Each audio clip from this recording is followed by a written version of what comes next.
Ladies and gentlemen, welcome back to another episode of the Challenger Podcast. Today we're joined with our four main co-hosts today, including myself, Friga Nuno the Third, Ryzen, of course, the biggest or the blackest Uchihas. And today we'll be discussing chapter 33, or chapter, I forgot the chapter, but the next chapter of the Boruto manga. Of course, all the things that encompass that.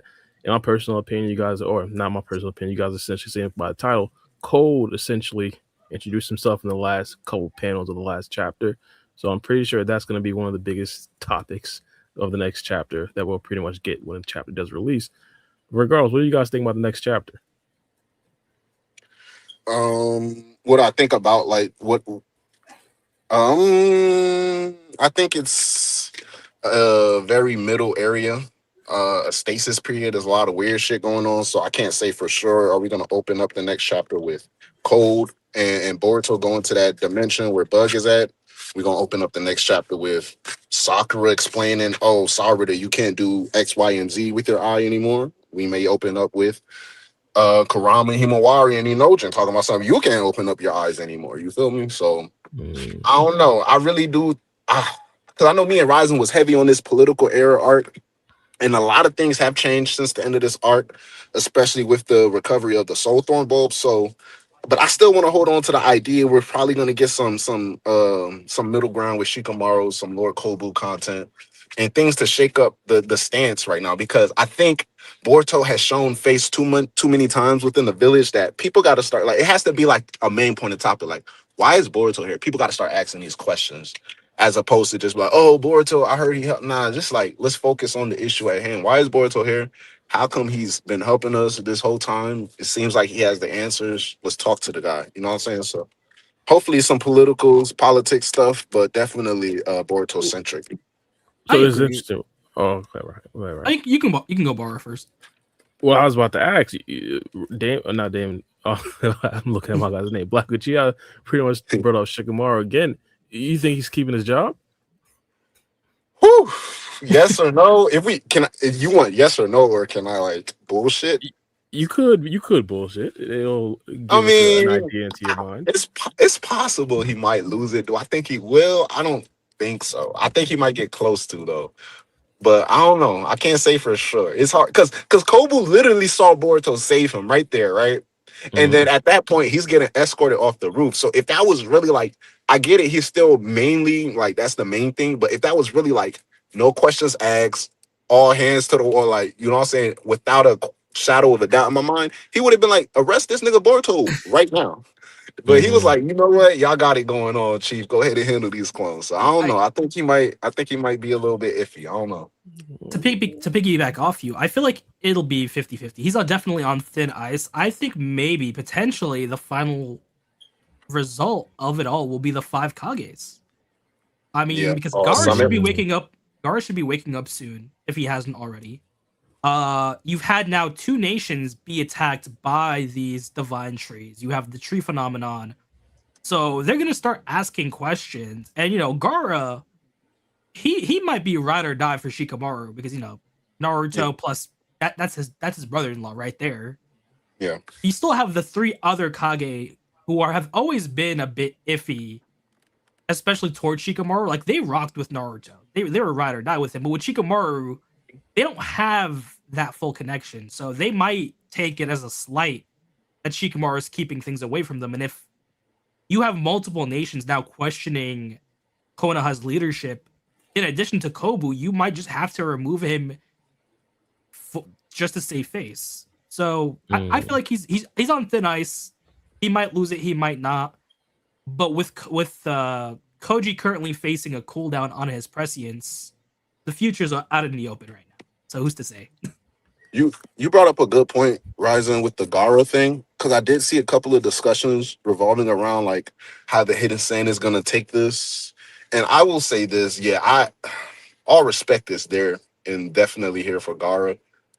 So but I did see a lot of people try to say like it can be used as the way against Shikamaru because Gara can bring up the idea that one of his ninjas died on a mission that Shikamaru was being, I guess, quote unquote, secretive about. But it can't. I don't think Gara can even pull that type of card, which is why I do believe, yeah, he's gonna be probably either Shikamaru's only or his most loyal ride or die when it comes between like the five Kage, because at Yeah. the end of the day, Yodo died to save his life. You know what I'm saying? So Yeah. I think he can't, no matter how many gripes goes at Shikamaru, I think if Gaara is not the first person to speak up on his behalf, I'm gonna scratch my head, because I'm like, man, you had one of your Genin die. Not even just a Genin, your personal Genin. That was your team.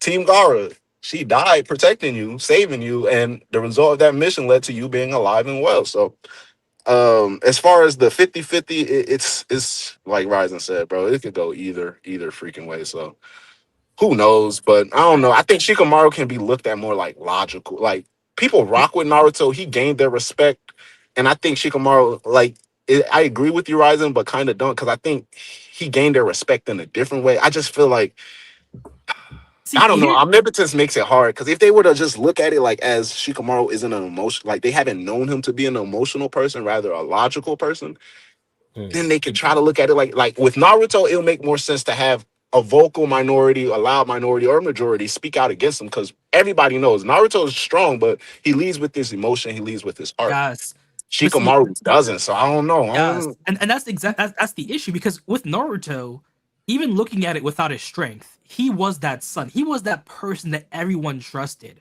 They gave him so much leeway, even with the Boruto situation. Even though Yeah, Gaara was, he told him, "Yo, you got to deal with your son. Please, do it." Hmm. We got to remember, at the end of the day, they deferred to Naruto. They basically said, "Yeah, we don't like this. Like, if it was us, it's a ticking time bomb. Even though it's your son, you got to do it." They decided to defer to Naruto. He was just that type of person where you chose to believe in him even though it didn't make sense. You chose to put your trust in yeah, him. With Shikamaru, he is that tactician. He does have that clout. He did lead the Shinobi forces in that end part of the war, but he just isn't. It's like comparing a Danzo to a third Hokage. Not saying Sasuke's a Danzo. It's just you have that popularity disconnect. We already know the elders have said that the daimyos and even the Kages are annoyed with Shikamaru. So, like, how much clout can Shikamaru carry among his peers when the only real connection he has, solid connection, is Gaara? Gaara is the type of person to stand by family and Shikamaru's family. The others might Hmm. see it as a slight, like, this man's keeping secrets. For the past 3 years, we've been after Boruto. Now, potentially, we're hearing you're working with Boruto, or at the very least, Boruto has an in the village. It makes things iffy, especially because at the end of the day, they have this alliance, but they still got to look to their own people first. If their people start getting treed and Shikamaru is seemingly holding out on them, it's gonna be a really interesting five Kage summit potentially. facts. Yeah.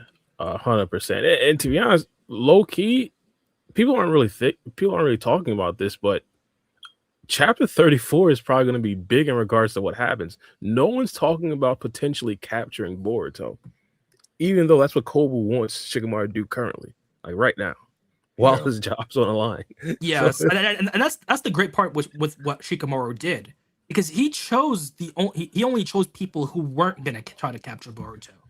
So mhm. most of the ninjas in the village right now, they don't fully know Boruto's in the village. Sure, you had that like one team of Jonin that that were able to momentarily catch Boruto off guard, but as a whole, the village didn't know this was a big situation. Like, sure, they told them, evacuate the villagers, stay away from Mamushi, but as a whole, they didn't think of it as this like Armageddon situation. So it's gonna be a while before they all realize this event happened. Like, for example, once Inojin's in the hospital, Ino's gonna go ballistic. Like, what do you mean there was a mission going on? What was Inojin doing?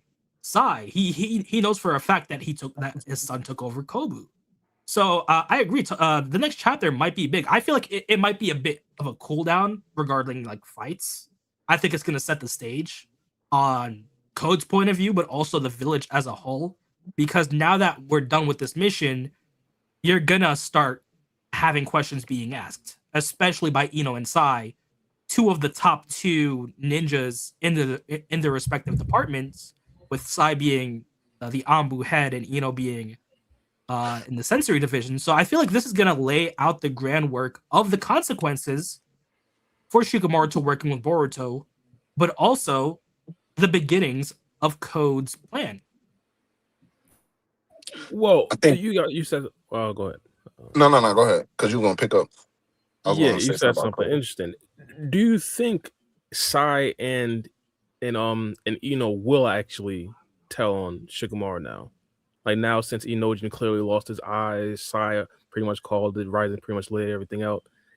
Those two, I believe, would be the people who would pretty much snitch on my guy Shikamaru. Do you And think that's close gonna that happen? back door. Close that back door. You can't get snaked by your homies, bro. What you I talking about? I feel like you'd only reach that conclusion if Inojin's in danger. If Kobu really starts digging into it, realizing that he can't account for the last 10 minutes of his life. What could have done that? The Yamanaka clan. So it might be a situation of them trying to protect their son. So either, someone takes that scapegoat position or Shikamaru does it for them because, it's going to get dicey, especially if Inojin didn't get his eyes healed. Didn't potentially will take a while for him to get new eyes or whatever. He's now a sitting duck where he can't even potentially operate as a ninja until he figures out how to get past his blindness. It might be a wrap for Inojin. So I could definitely see Ino and Sai discussing things with Shikamaru. Like they want to protect their son. Like Yeah. in their mind, it's Shikamaru using Inojin. They have no idea about Koji. So in their mind, Shikamaru couldn't get Ino on his side. So he roped in their son, convinced their son to commit treason because that is still treason. Just even taking over Kobu is treason. Yeah. So Like, there is definitely going to be turmoil because, at the end of the day, that's their son. And to them, Shikamaru is the one who's acting weird. Like he's like even Ino said that's an unbelievable story. And it goes back to omnipotence, where it's just so hard to believe, to even wrap your mind around it, that you're just gonna think that someone like Sarada and Sumire and Shikamaru are just the crazy ones. So I definitely want to see this kind of civil war or this civil breakup between these friends. And like, the Inoshika Cho trio has been tight. So it's going to be really interesting to see how they move forward through this. And of course, Choji's been MIA. No one cares about Choji. so, yeah. it's going to be Sai and Ino kind of doing the heavy work, and we'll just have to see on what they decide to do. Mm. Yeah. You I have think it's something? a little bit more iffy with Sai because I mean he just cut it short. He just asked you, come on, all right, bet, just tell me what you need me to do. So, but I don't know, because when we picked up the next chapter after that, after he agreed to help Shikamaru, it was like they were talking. They left off on a suspenseful ... It was like Sai was like, answer me these questions and shit like that. I can't let you leave the room. And then, you know what I'm saying? He was like, what you need me to do? And then, boom, next thing you know, they up there, they directing Kobu. Sai's out here telling the Jonins, like, oh, to do certain things and not to engage Mamushi, to stay in certain sectors and watch out for it. So I'm like, he got debriefed a little bit after whatever we seen their conversation had, but it's a matter of like, is there more I mean, obviously there is going to be more conversations to be had after this arc, but is there a sense of like, we need to finish this conversation, or did Sai essentially already get what he needed? Because I think Sai is probably going to connect a lot of the dots where like, okay, this is the second mission that Shikamaru operated under everybody's noses, and mind you, he's 2 for 2. This nigga's not missing from the 3-point line. So a second Mm-hmm. successful mission, and on top of that, this started happening all after the point where Sai was like, what do you think about what Amado has just said, Shikamaru? You know, on this little screen that we just watched him in. So it's a little, if I don't know, I think is more so like, yeah, it's definitely like everybody got their bonds and stuff within the village, but it's prevalent that Naruto, Shippuden, and Boruto has shown us these ninjas will put the village over anybody. It don't matter if they married you, they birthed you, or they adopted you and brought you in the family. Nah, nigga, it's the village over you. You know what I'm saying? With the rare exception, Naruto's out here faltering, but most 9 times out of 10, it's like, nah, bro. If my son turns evil, he gotta go. So I think in Ino's case, she can probably operate under that consensus where, like, Ryzen, like you said, like, from their perspective, Shikamaru's acting weird. So in her mind, she's gonna do everything she can to stop Shikamaru for his better without understanding the full truth. But I think someone like Sai, he has a little bit more clues, a little bit more to work with. So I don't know. And then how that conversation between Sai and Ino will go. And then also on top of that, Inojin just snatched everybody chain last chapter. So he got say. Like his voice matters. So he could walk up to Sai like, hey, nigga, like this is my mission. I did what I had to do for Himawari. And I'm moving out, by the way. Fuck is you talking about? I'm going to the Uzumaki household. So who knows? You know, Who knows? I also wonder where that line stops because if we remember, told Shikamaru, "Are you ordering me as Hokage or as my friend? Because as my friend, I'm not gonna do this." Yeah, she was like, fuck all that Shikocho shit. Nah. Yeah. She was like, So I wonder now that the immediate fallout has passed. They still don't fully know about these divine trees. It's only really Shikamaru who knows the real threat of Jura because of that Koji in. So I wonder how they'll take it now that everything's quote unquote calmed down, and they just look at things rationally, at least in their mind. Like at some point, you bring up the question of, is our Hokage a danger to the village now? So I wonder where they'll see this, especially Sai with the Ambu, with his past with Danzo. Will he figure out like I said, this is for the good of the village. He has to listen to his Hokage and see behind the hidden meanings, or will he default kind of like and say, I'm worried about Shikamaru. He's making some weird choices. Would it be better to remove him as Hokage because he might be a danger to their family, to the village as a whole? So I want to see that political break. I want to see, and I do want to see Sai kind of take Shikamaru's side just to see how reacts. Yeah, I want to see that too. Damn, I keep want to say Daemon. Black Uchiha brought it up earlier. We talked about him essentially asking Shikamaru about Amado and what he was saying. It makes it seem like if there were to be someone to collaborate with Shikamaru, it would kind of be Sai, which kind of leads me to my next question. Do you guys think it's possible at all for Shikamaru to try to let at least Ino and Sai in on some intel? Like kind of let them know what's going on. Maybe not make them complete singularities, like maybe he or even like or especially Boruto is, but like give them some sort of intel. I feel like for that to happen, you have to give them proof. Because what was Inojin's thumbscrew? Himawari. Inojin right now, he wouldn't trust Koji or Boruto as far as he could throw them. His only in was Himawari. They basically gaslit him, Koji especially, that if you don't help us, Himawari will die. And then that was basically enough for Inojin to like go off of, especially Mamushi did show up. So how do you convince Sai and Ino of this near unbelievable story? Because these things already happened. Unless you want to say that the secret mission would be enough proof, which I could see it. It's just would they believe? Would they fully believe that? I mean, this person can see the future without like.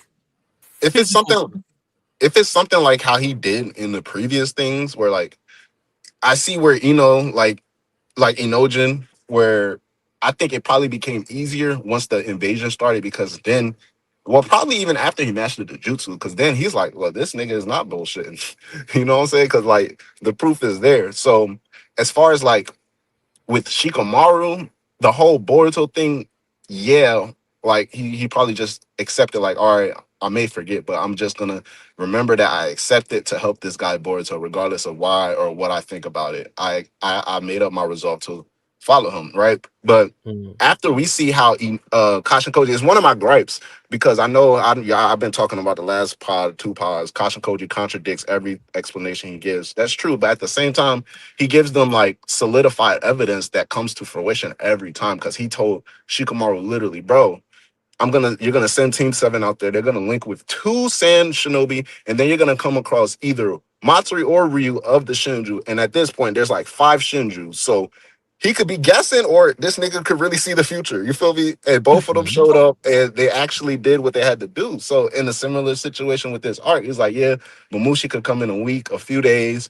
and then this is how her ability works. Oh, and this, that, and the third happens and stuff like that. And they're seeing these things unfold. So when it comes to Ino inside, if it comes to the next mission, they're like, just say by example, he's I like, think oh, Hadari's coming in 2 days, and he's gonna go to something's house. Make sure you're gonna be at the shop because when Jura pulls up, you got to keep him distracted with the flowers. And if that actually happens, might just be like, well, what the fuck? This nigga Jura's right here, and I got to keep him here.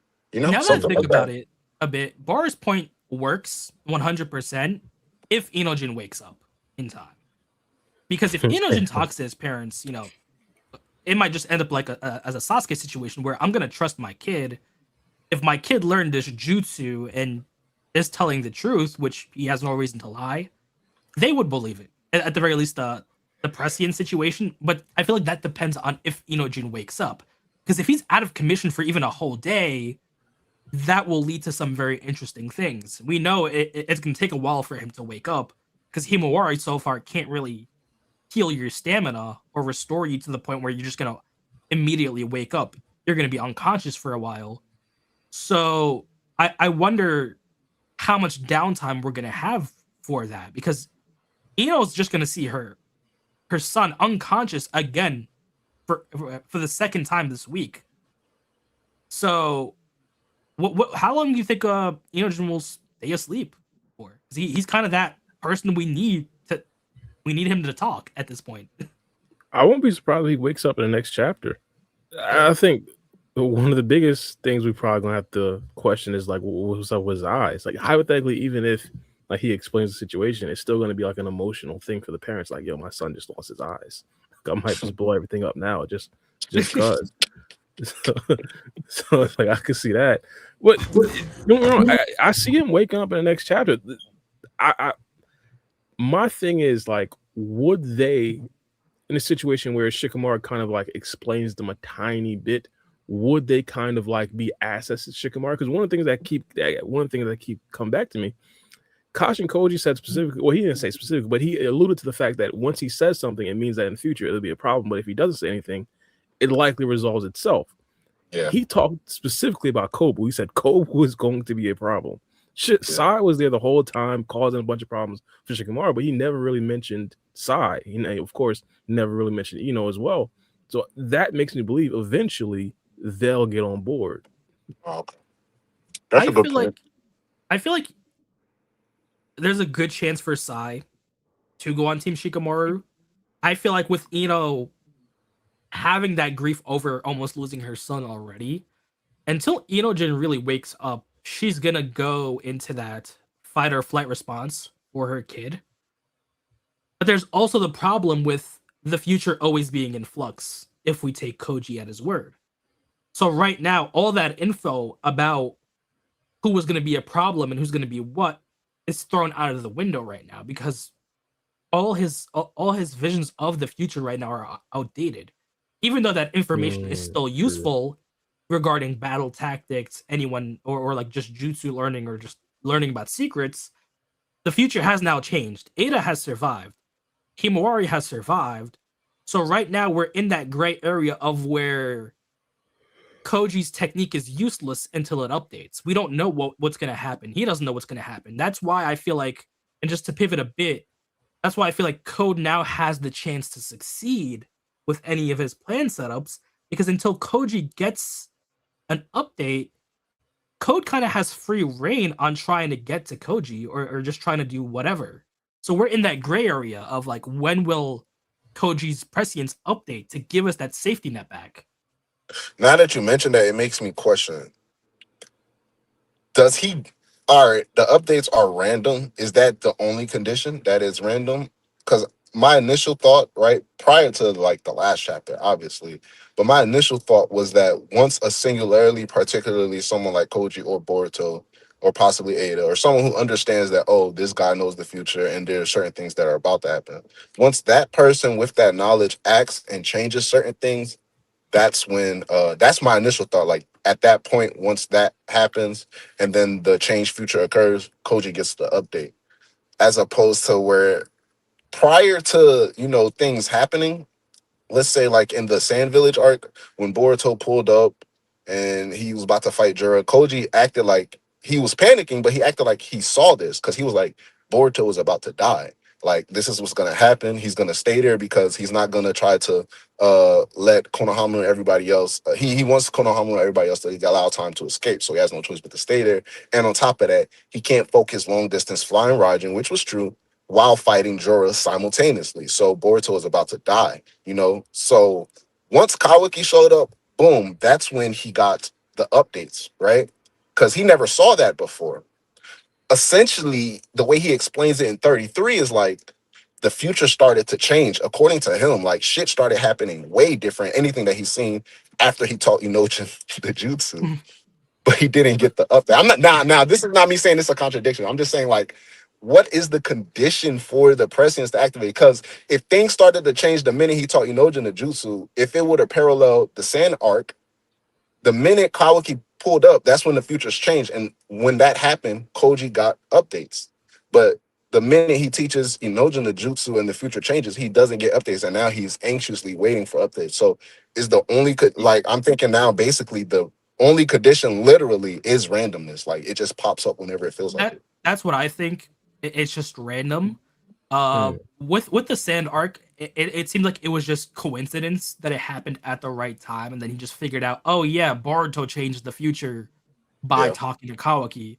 In my personal headcanon, and of course, this is just headcanon, I feel like it's a situation where if enough futures change, he'll get an update, but of course that's just headcanon. Yeah. We're operating on the assumption that it's just random, because if we go back to the Sand Village, or the Sand arc, he had gotten an update 6 days ago. So the Sand arc, he was operating under information that from 6 days ago. Then he got a new update. That's the update where he saw the changes that Boruto caused, Kawaki going in, and Inojin. So the information we were operating on for the Mamushi arc is the update we got in the Sand arc. That was Yeah. 4 days ago. So it's been 4 days since he got an update. His last update, it took 6 days. Damn. Technically, hold on, wait, before you continue, think about that though. In that future, because Boruto technically saving Konohamaru leads to Himawari and Ada dying, bro. Just because he didn't want to let Konohamaru die at the Sand arc. Yes. So if Konohamaru had died, we would have been in a good future. We So exactly. so saving Konohamaru messed things up to where Koji now has to plan for another good future, which is avoiding Himawari and Ada's deaths. Damn. So right now, we just have to see how long it'll take. Because the last time it took 6 days. This is our 4th day. So for all we know, it could take 2 more days, it could take 10 more days, or it could take a month. We just don't know. And I think that's part of the good reason why we had that explanation. Because now there's more stakes. Boruto has officially lost that safety net. Koji has officially lost that safety net. We have to see how these characters logically view their choices now. Because it goes back to what Koji told Inojin. I can only make logical choices to the best of my abilities and hope everything has turned out right. Now we're just operating in the wind. Like, shit, what can I do now? I don't have instructions anymore. I have to do things on my own. Like, if Koji had gotten a prescience update, he would have told Boruto, hey, maybe don't do that. Code's waiting for you. So, that's my 2 cents. But now we don't know what's going to happen. And Code can definitely take advantage of this, even though he doesn't know about the jutsu. Yeah, Low key, if he doesn't have contingencies, is that like, because it would be like, is he over reliant on prescience? Because prior to prescience, it was pure ninja tactics and gut instinct. That's what we operating off of. Now, as soon as like we stop getting updates, the world is ended. It's like, is that like, if yeah, we see it Koji is. start freaking out, like that, is that crazy? Or does we have to take into account that this guy literally see the world end thousands and millions of times? So like, I mean, if we think about it, Koji before prescience wanted to die. I mean, like, he could have escaped. We know for a fact he could have escaped Ishiki, but he was content to just die until he saw prescience. Mm-hmm. Yeah, and also we're fighting against a foe that's like we can't beat without prescience. So just off of that, I feel like it shows its He's like, value. yeah. He said, nah, we can't. Yeah, we Yeah, need to see the future. yeah, like hypothetically, if we were fighting a foe that's like even let's say Ishiki now would be a little bit lowballing, but like let's say it's someone as strong as let's say Boruto, and he's stronger than Boruto, so obviously we're gonna need help to beat him. I don't think we need prescience in a situation like that. But in a situation like this, where we're fighting against Jura, who has that wood style, who has like a bunch of other characters who are Jigen level or potentially even above.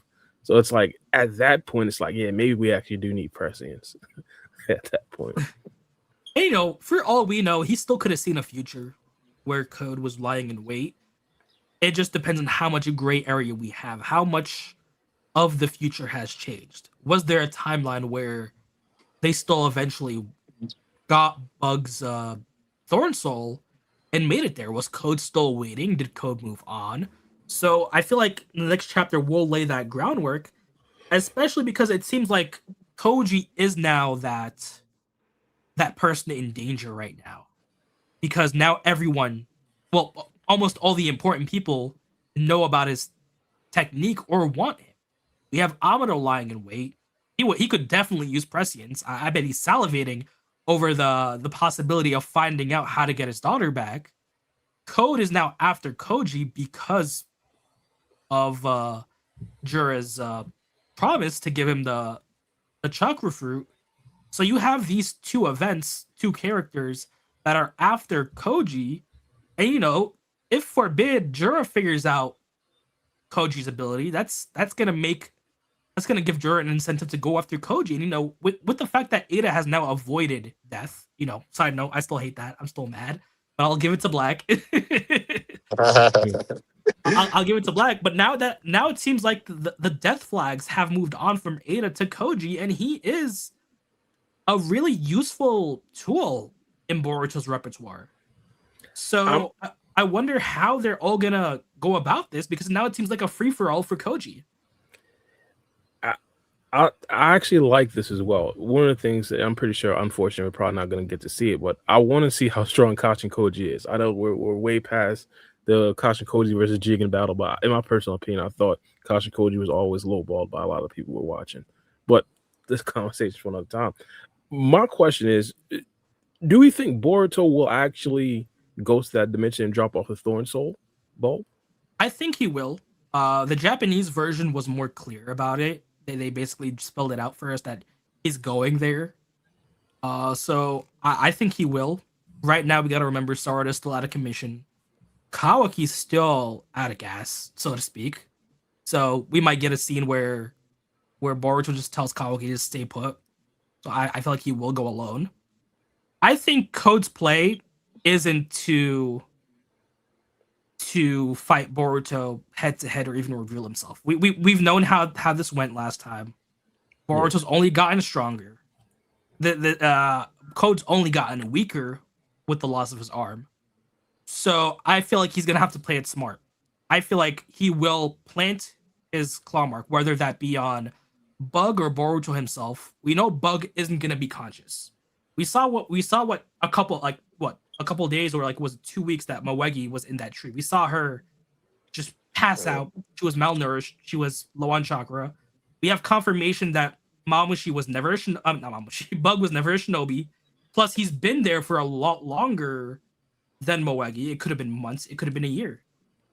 So he's definitely gonna collapse. Whether Boruto sends him to the Leaf Village or takes him back to base to heal him up and maybe get some info out of him, Code's gonna use that. I feel like we forget Code, before his quote unquote pure strength. This man's strong. This man's a whole brawler. He was kind of like Kara's informant. We know that for a fact that at some point he got close to Naruto, or at the very least, very close to say that this man has no karma. So there's a good chance he places that claw mark. Boruto doesn't notice, and Code has an in to get to Koji at some point. I feel like he's gonna take things slow. he's gonna spy. He's gonna do what he does best: spy on people. I could see that, to be honest. My thing is, I just don't necessarily see Kashin Koji allowing Boruto to do that. Like, it would essentially put Boruto on the path of Juro because it's not necessarily in the Hidden Leaf Village. 100%. But it goes back to, can Boruto be controlled? We know that's not the case. If he wants to do something, he's gonna do it. He wanted to save Konohamaru, he teleported to save Konohamaru. Unlike Kawaki, Boruto has no shutdown code. Now he has thumb screws, yes, switches, he has buttons you could push. Like, you know, if Himawari is in danger, he could say that, but like realistically, there's nothing really stopping Boruto from popping in and saving Bug, unfortunately. Even though me personally, I would just say, you know, destroy that Thorn Soul or just seal it somewhere. I feel like we will get that interaction of him saving Bug, because that's just how Boruto is. At the end of the day, he's gonna save people whether they deserve it or not. No, I see what you mean. I wouldn't necessarily be surprised if his Boruto actually does it. But if I'd actually give a prediction, I'd probably just have to say Kawaki and Himawari. Probably like a 2-man unit. Probably even include some more Team 10. Well, my personal opinion, I get the idea of Boruto essentially being the good guy. And to be honest, this is something I wanted from the last part we were talking about. We were discussing how I wanted the idea or the morality of returning someone's soul ball to be like an actual thing. I feel like Boruto in itself, him being the person to actually want to go back and do it, I think that is like a big thing as well. Also, I've actually been seeing over the past week, it actually is controversial. Should we return Bug's soul ball? That's actually good to hear. We might even discuss that a little bit later in the pod as well. But regardless, yeah, I could see Boruto doing it. But again, I feel like because Kawaki has he doesn't necessarily quote unquote have it as of right now. He hasn't necessarily mastered it, but he used time space ninjutsu to get to that dimension, to get to that space already. I feel like with Himawari for like some added muscle, that could be a solid little scene. Also, of course, sentimental wise for Himawari and Kawaki. Of course, they're not brother and sister, but we could dream. Well, they are. As much as I hate to say it, they are. Yeah. They are brother or sister. Even if Kawaki doesn't admit it, you know, he is the adopted brother. And you know me, biggest Kawaki hater. I'm still gonna give him that. As unfortunate as it is. Unfortunate. You think Kawaki would need to bring Himawari if he is like planning to face Code at this point? I don't think he'd need to. Like hypothetically, if it's like Kawaki thinks that Code's in the other dimension, he's about to pull up. I don't necessarily think that'll be it.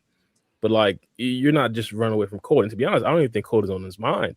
He's probably thinking of other Shinju out there. Remember the first time that we seen a soul ball? Like Jura, I know Jura's pretty much been like out of commission recently, but like he sniped somebody over that thorn soul ball. It was serious. I feel like we might just get a cheeky situation with Boruto. Just say stay put, because dude is still out of commission. Like, we don't know how much power he can really tap into right now, especially because he did overheat. We don't know if he needs maintenance or just more rest. Last time he overheated, he needed a day's rest just to recover and stand up. So I feel like we just might get a cheeky situation, which further gaslights Kawaki into wanting more strength, more power, more stability. Plus, we don't know if Boruto even thinks Code's gonna be there, and even if he is, I feel like Boruto's arrogant enough to just say Code ain't really a threat right now, especially with no prior notice.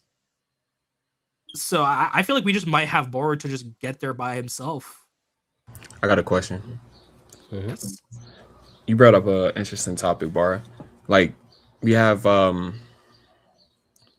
he snipes he sniped Boruto for what's his name? Hidari. Hidari. Yeah, Hidari soul ball, but he doesn't seem like he cares about anybody else's soul ball. Why do you think that? I don't know. Just off instincts, I want to say like he came in as a 2-man cell with Hidari, so he kind of feels a little bit more defensive over him because of that. But that's pretty much it. It is kind of interesting to see. Especially Sasuke's, but yeah, facts. Though. Yeah, I was about to say it's interesting to see that Sasuke does still have plot armor, even though he's a tree. Facts. Nigga Kishimoto made a Sasuke clone and still get that nigga plot armor. I mean, his trip on the rock, bro. I mean, let's be fair. He did try to snipe Boruto when and Konohamaru when they did get the Thorn Soul. It's just unlike, like you guys said, unlike Sasuke, Moege just doesn't have that plot armor.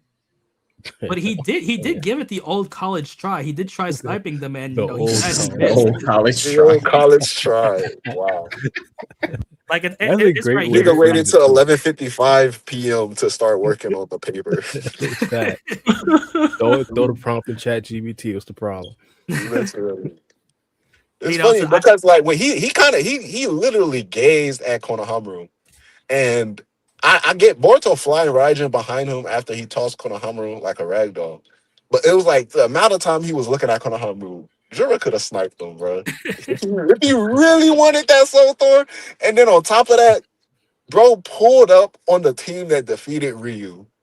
Oh yeah, look, No, Sarada dead in the eyes too. yeah, For that. and she's out for the count. Nobody but Mitsuki and an army of claw grinds. He said, "Nah, I don't need the soul thorn." Literally, all he had to do was just call that motherfucker, and Ryu's soul thorn would have came flying. But he was like, "Yeah, I'm Gucci, bro." I get it. He wrote in the circumstances, but it's like, bro, that's heavy plot armor for Hadar. That's Yeah. heavy and you know, plot he armor. even said that. Araya said that. What is he doing? He didn't come to grab Ryu's Storm Bulb. So I guess this is just a situation of Jura just getting and really like pissed off at Boruto to where, yeah, I'm gonna try to snipe them, maybe get Matsui's Storm Bulb, but now I really gotta deal with this man. Like he let him go last time. Like he still at the end of the day wants to kill Boruto. Is still annoyed of how Boruto knows about them, and in some cases knows more about them than themselves. Like That's justifiable because the first thing he did when he pulled up, he shot the biggest Bijou bomb he ever shot since he been introduced into the manga. He just blasted the whole place, try to get Boruto right there. He was like, Yeah, awesome. So another question. Speaking of my God, Jura, is Code working alongside Jura? We understand that Jura essentially said to like find out who Boruto's working with. Do we think that could be like one of his goals right now? I'll say alongside is like a stretch. I almost say like 4. it's more But so he sent a pet. He said, "Yo, pet. Here's a job. You know, if you do it, it's whatever. If you don't, I don't care. But if you don't, Yeah. I'm probably gonna kill you if I see you again." So it's more like yeah, here's something to do.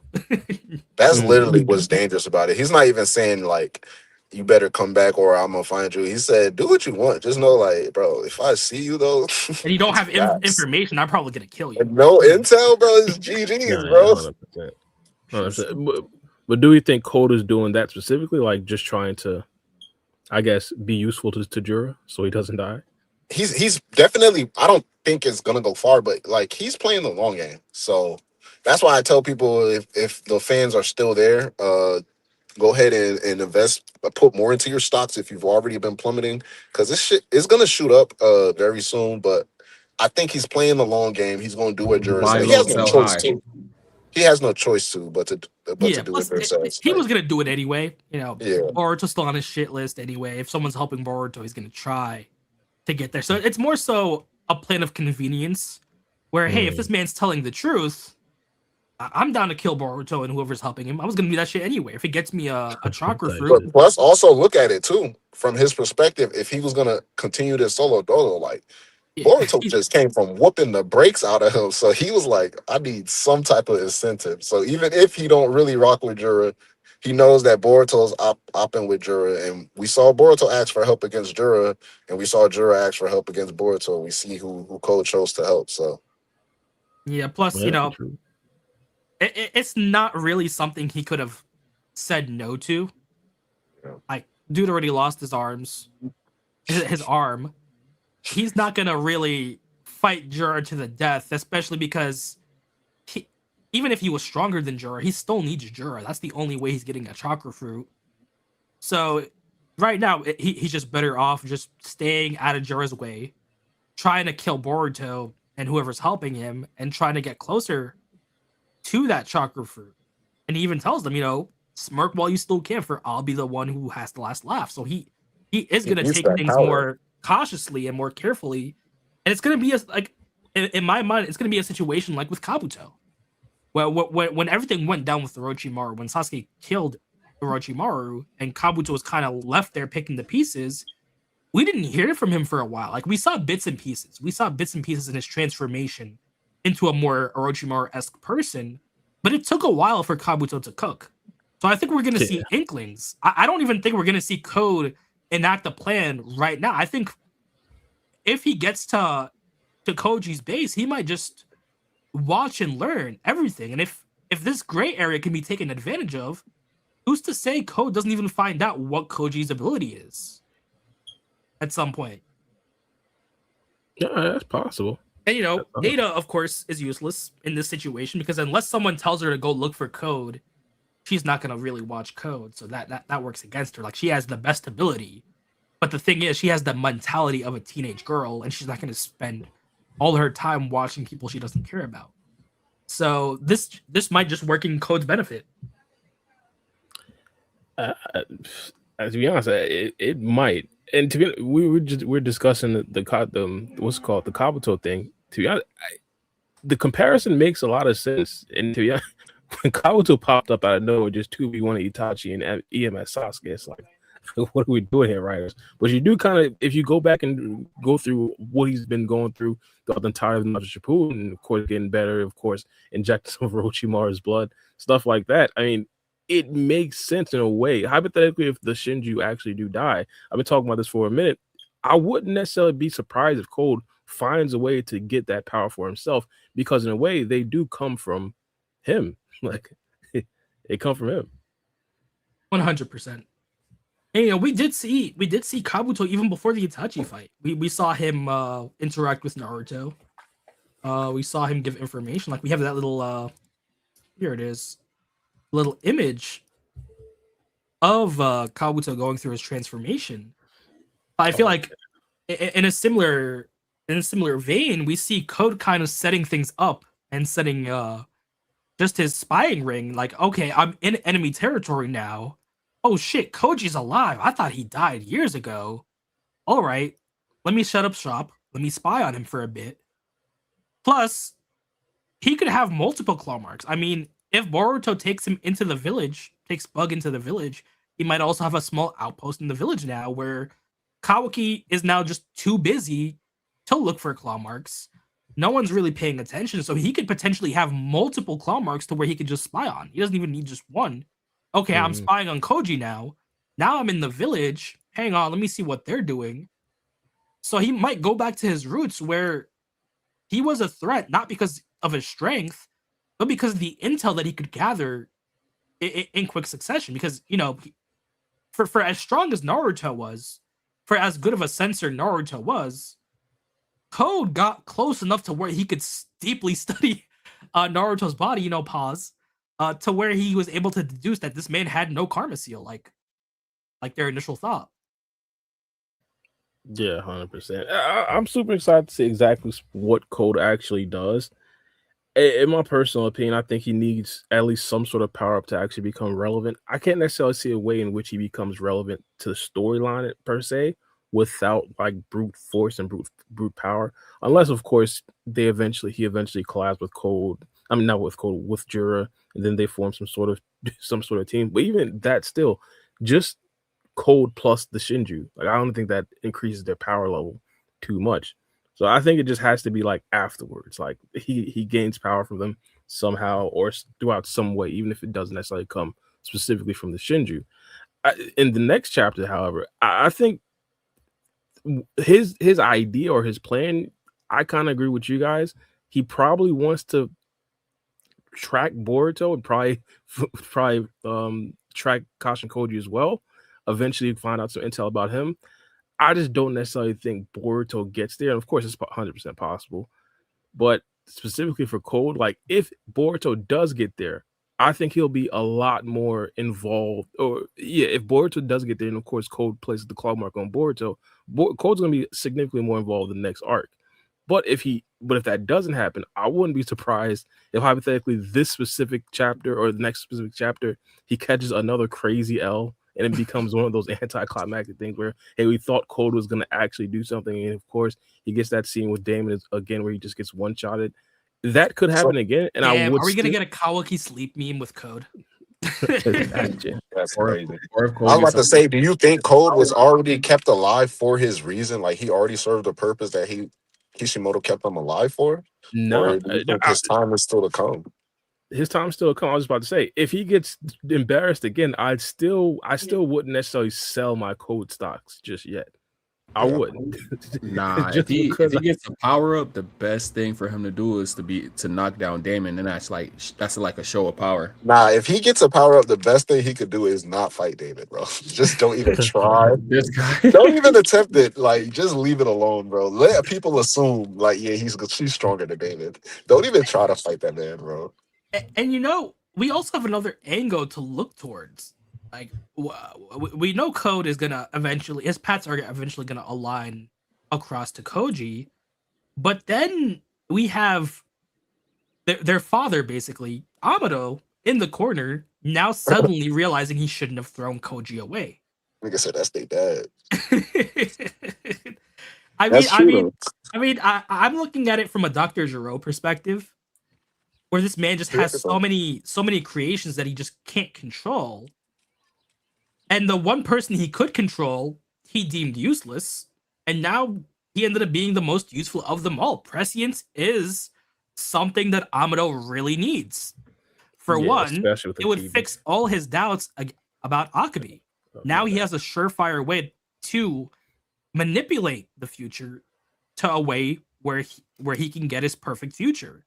And the problem, though, is even though he does probably have a shutdown code on Koji, he has no way of getting there. He has no one who's going to do his bidding. Delta's not going to listen to him.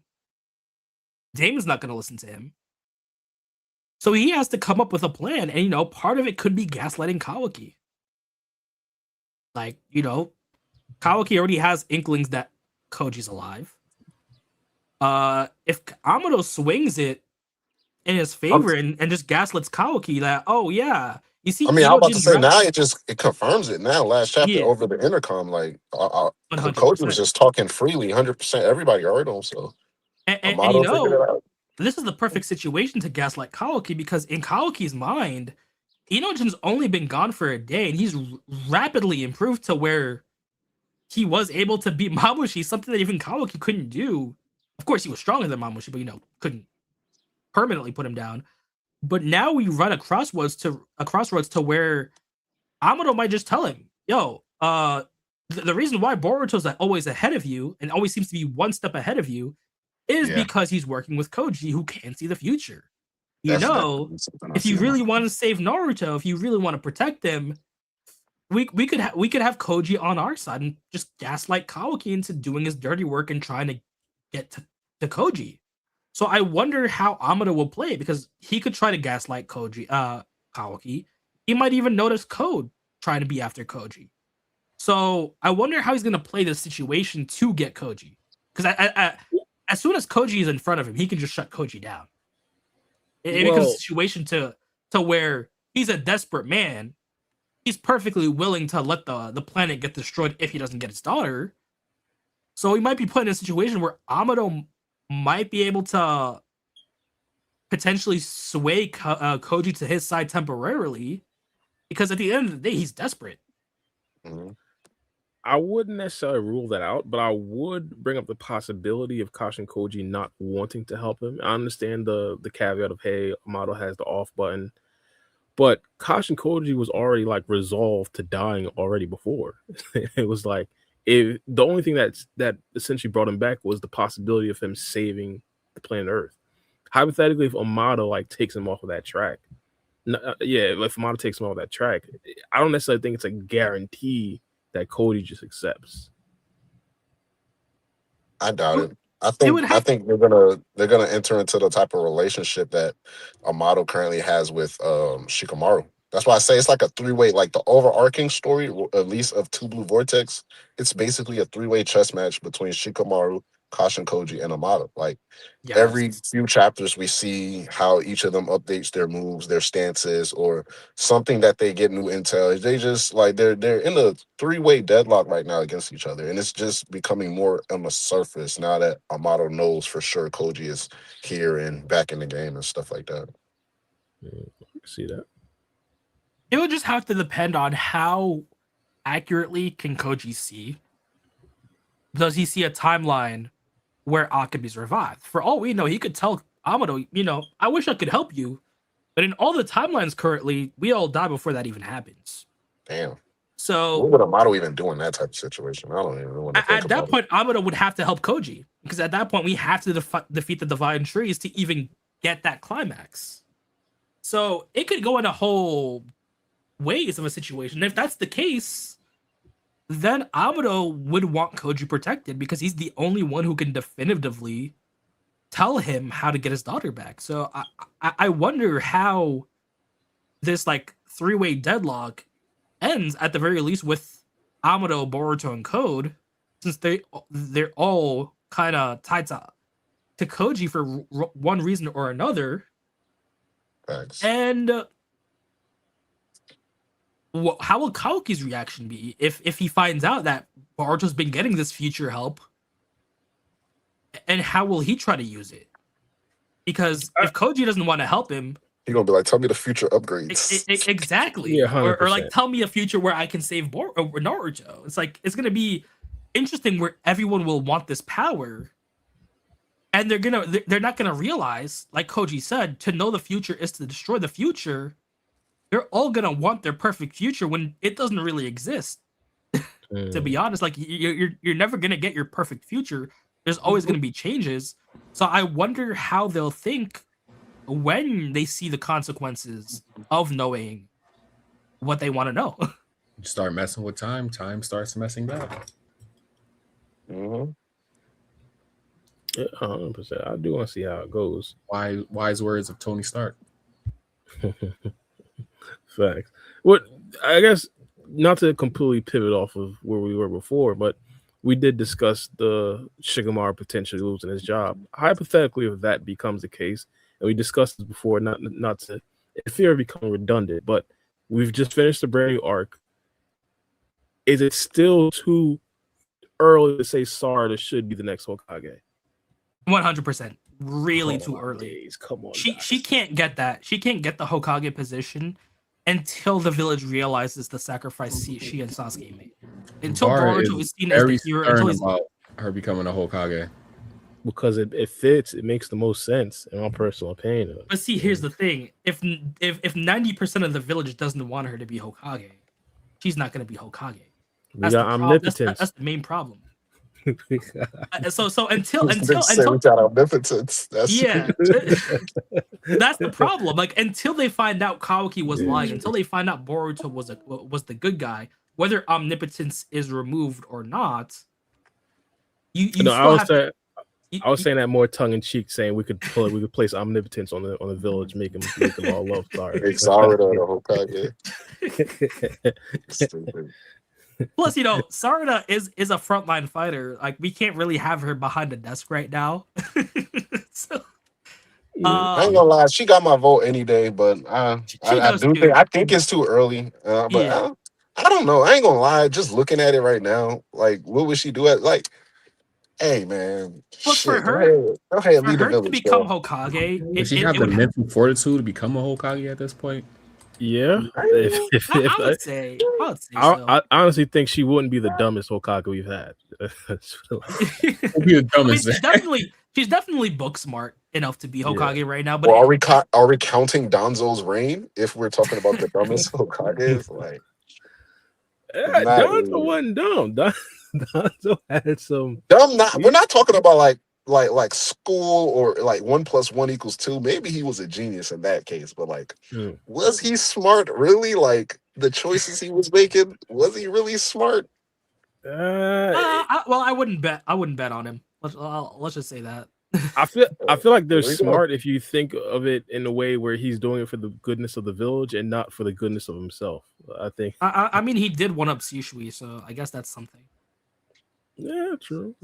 But the thing is, with Sarada being Hokage right now, it defeats the purpose of Shikamaru not being Hokage anymore, because now you have to exonerate Shikamaru's actions. Yeah, true. So right now, I'd say Konohamaru's off the picture. Not because I hate Konohamaru, which I do, but yeah, 100%. He did he did catch himself lacking with Kobu.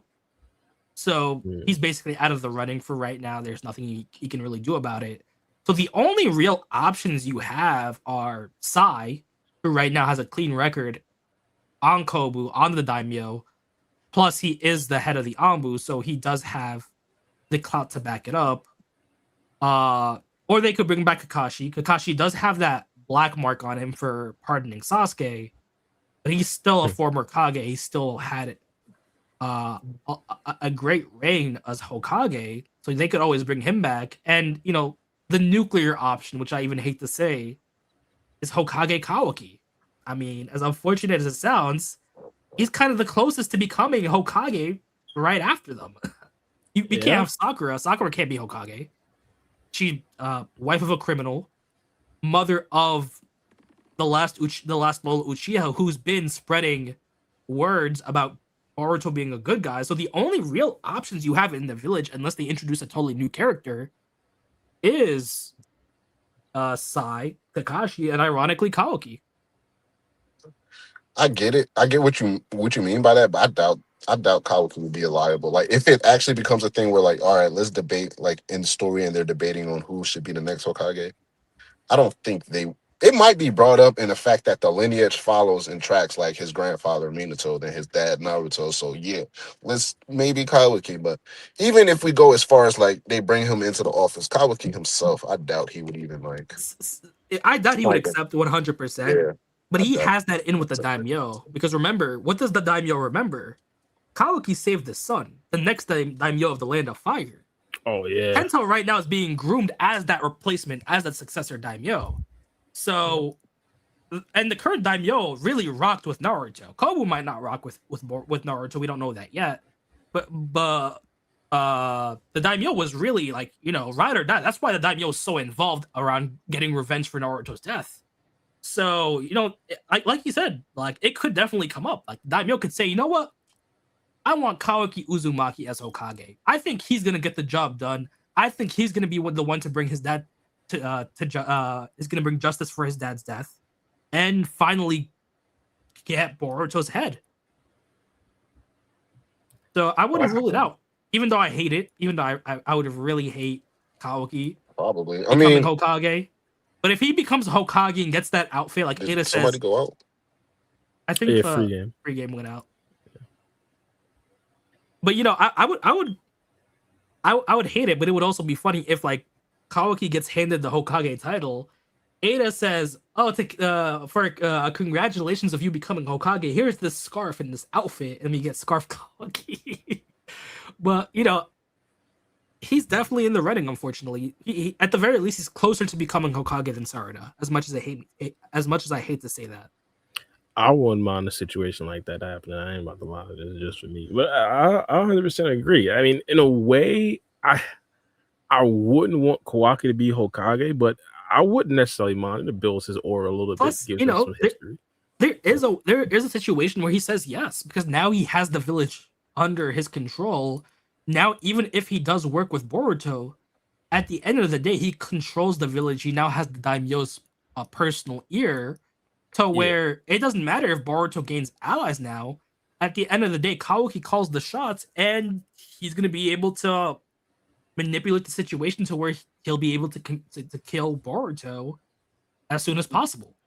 Yeah, 100%. And not even thinking about Boruto. Of course, Boruto is going to be the big fish, but just structurally, imagine him like planning out missions to go kill off Otsutsuki members. Like, it would be crazy to have him. Or just saying, the shinobi way of doing things is terrible. Maybe he says, let's take our money. Yo, Daimyo, you want me to kill Boruto? I'm gonna need a bigger budget. And he starts having Katasuki and Amado working on ninja tech. Yo, augment these people. Yeah. Give them more tech. Let's get stronger right now through pure power. And then it becomes a situation where that might be part of the reason why he says the shinobi era is over. That could be it. It's like, what happens when you give Kawaki all this political power and all this money to where now he can realistically accomplish more of his goals and set up the world to where it'll be a safe place for Naruto to come back to once he fixes all the quote-unquote problems that he sees with the world and with the village. I was just about to say Kawaki would be the most radical Kage, Not to mention 100% if he ruthless. were to be appointed. He's Yeah, like Danzo 2.0. I'm gonna militarize this place. If you advocate to Boruto, I'm gonna kill you. You're gonna get in my way. I'm gonna either kill you or seal you. in a way, for sure. Like, first things, you said it already. Scientific technology would be a given. Like, there'd be multiple people like being updated and upgraded with scientific technology. To be honest, I honestly believe. Now, I'm gonna say it's a fail or anything like that because, of course, it's way too early. We're like, what, like 20 years maybe up to this technology. You could say maybe Data has some scientific technology, but regardless, we're like a couple decades in. I was about to say he could make it a mandatory to have academy students modified before they actually do become ninja. Like that would would be be crazy. yeah.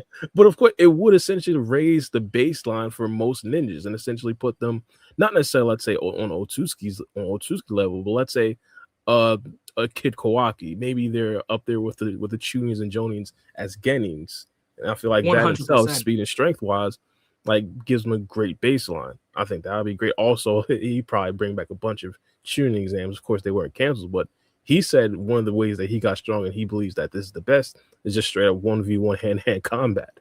I think there'll be a lot more of that and less ninja training. Hell, at this point, I wouldn't be surprised if he gave Amado a bag of money and said, you know what? I'm gonna need you to mass produce Ada. You know, she's pretty strong. Let's get a whole army of Adas or something. That would be a failing, I think, up until this point. I think Shikamaru has to wear.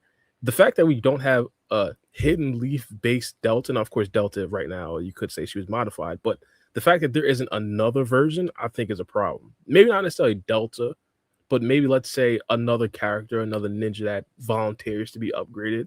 I feel like it should have happened already.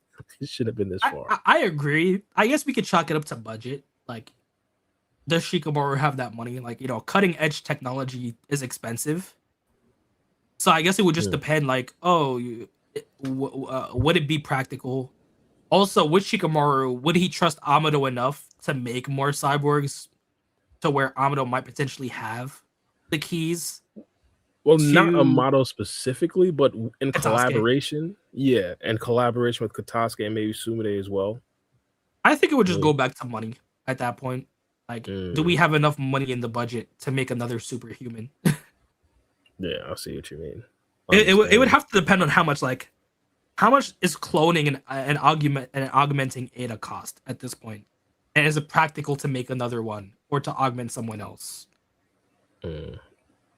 Yeah, I was listening while y'all brought up that analogy, and I thought about it, but I was backstage. I was like, if Kawaki were to implement something like that in Academy, wouldn't that even like, how would that even parallel to like the whole entire thing with like shinobis being tools or not? Like, wouldn't that be like code if that actually like? yeah. Technically, 100%. if you make it like, oh, all ninjas have to be modified, now it's like you're really leaning into like shinobis are tools meant to be used to, hey, you know. So I was like, oh, and, that's and it plays back to what Naruto told Kawaki. Like, the village is supposed to be a place for anyone to belong, and now he's like forcing these ninjas in trainings to fit what he wants them to be, instead of kind of letting them find their own path. And it becomes a situation where, yeah, if you don't want to be augmented, you can't become a ninja. Like, you know, get out of here. So I wonder how dark will the village get before its inevitable decline, before it gets destroyed, and how will the civilians act that their way of life is coming to an end and they're kind of going back to those old Cold War days, or even to like the day where Pain attacked. Since we're running with this theoretical scenario, in the first chapter, is Boruto suggesting like, I didn't think you'd go this far, Kawaki, because maybe Kawaki has had a pretty reasonable Hokage run the last few months, but then he started implementing changes slowly, and that was the result. The destroyed village. Maybe some infighting happened. A lot of things happened.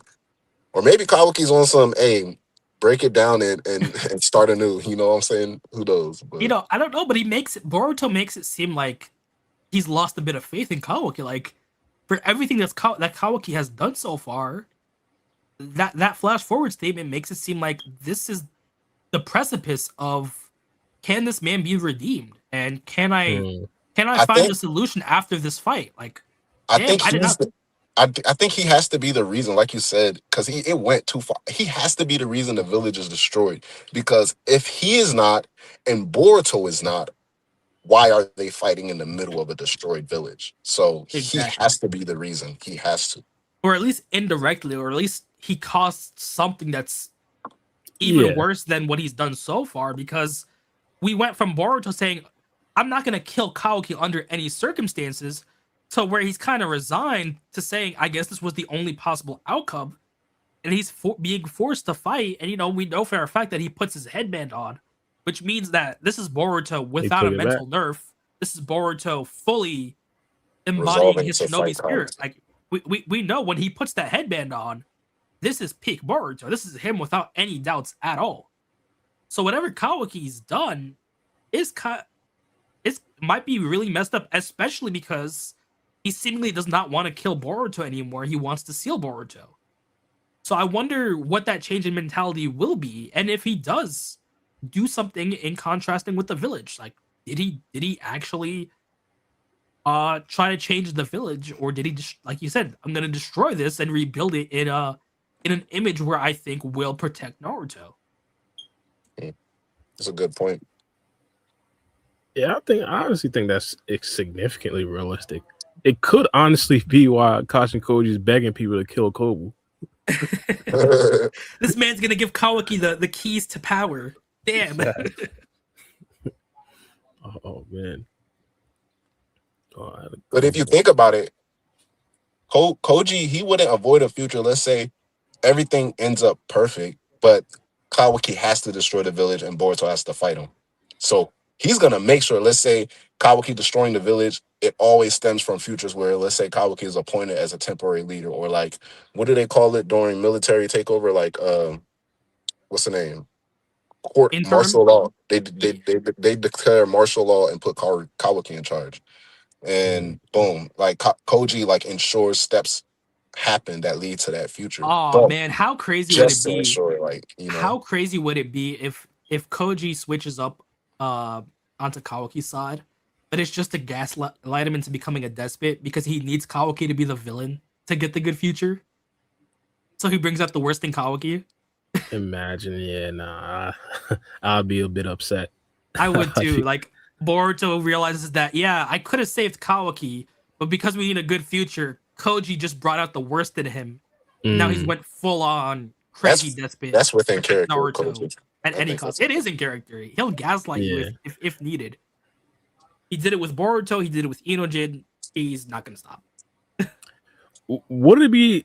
What would be crazier, hypothetically? Because we've always been discussing like maybe Boruto is like on the wrong side of history, even though he wants to do everything for the righteous reasons. What if outwardly it looks like Kawaki's evil, and Koji just switches to Kawaki's side because inevitably, like that's him succeeding will eventually create like the best possible outcome in the future, maybe like 50 years from now.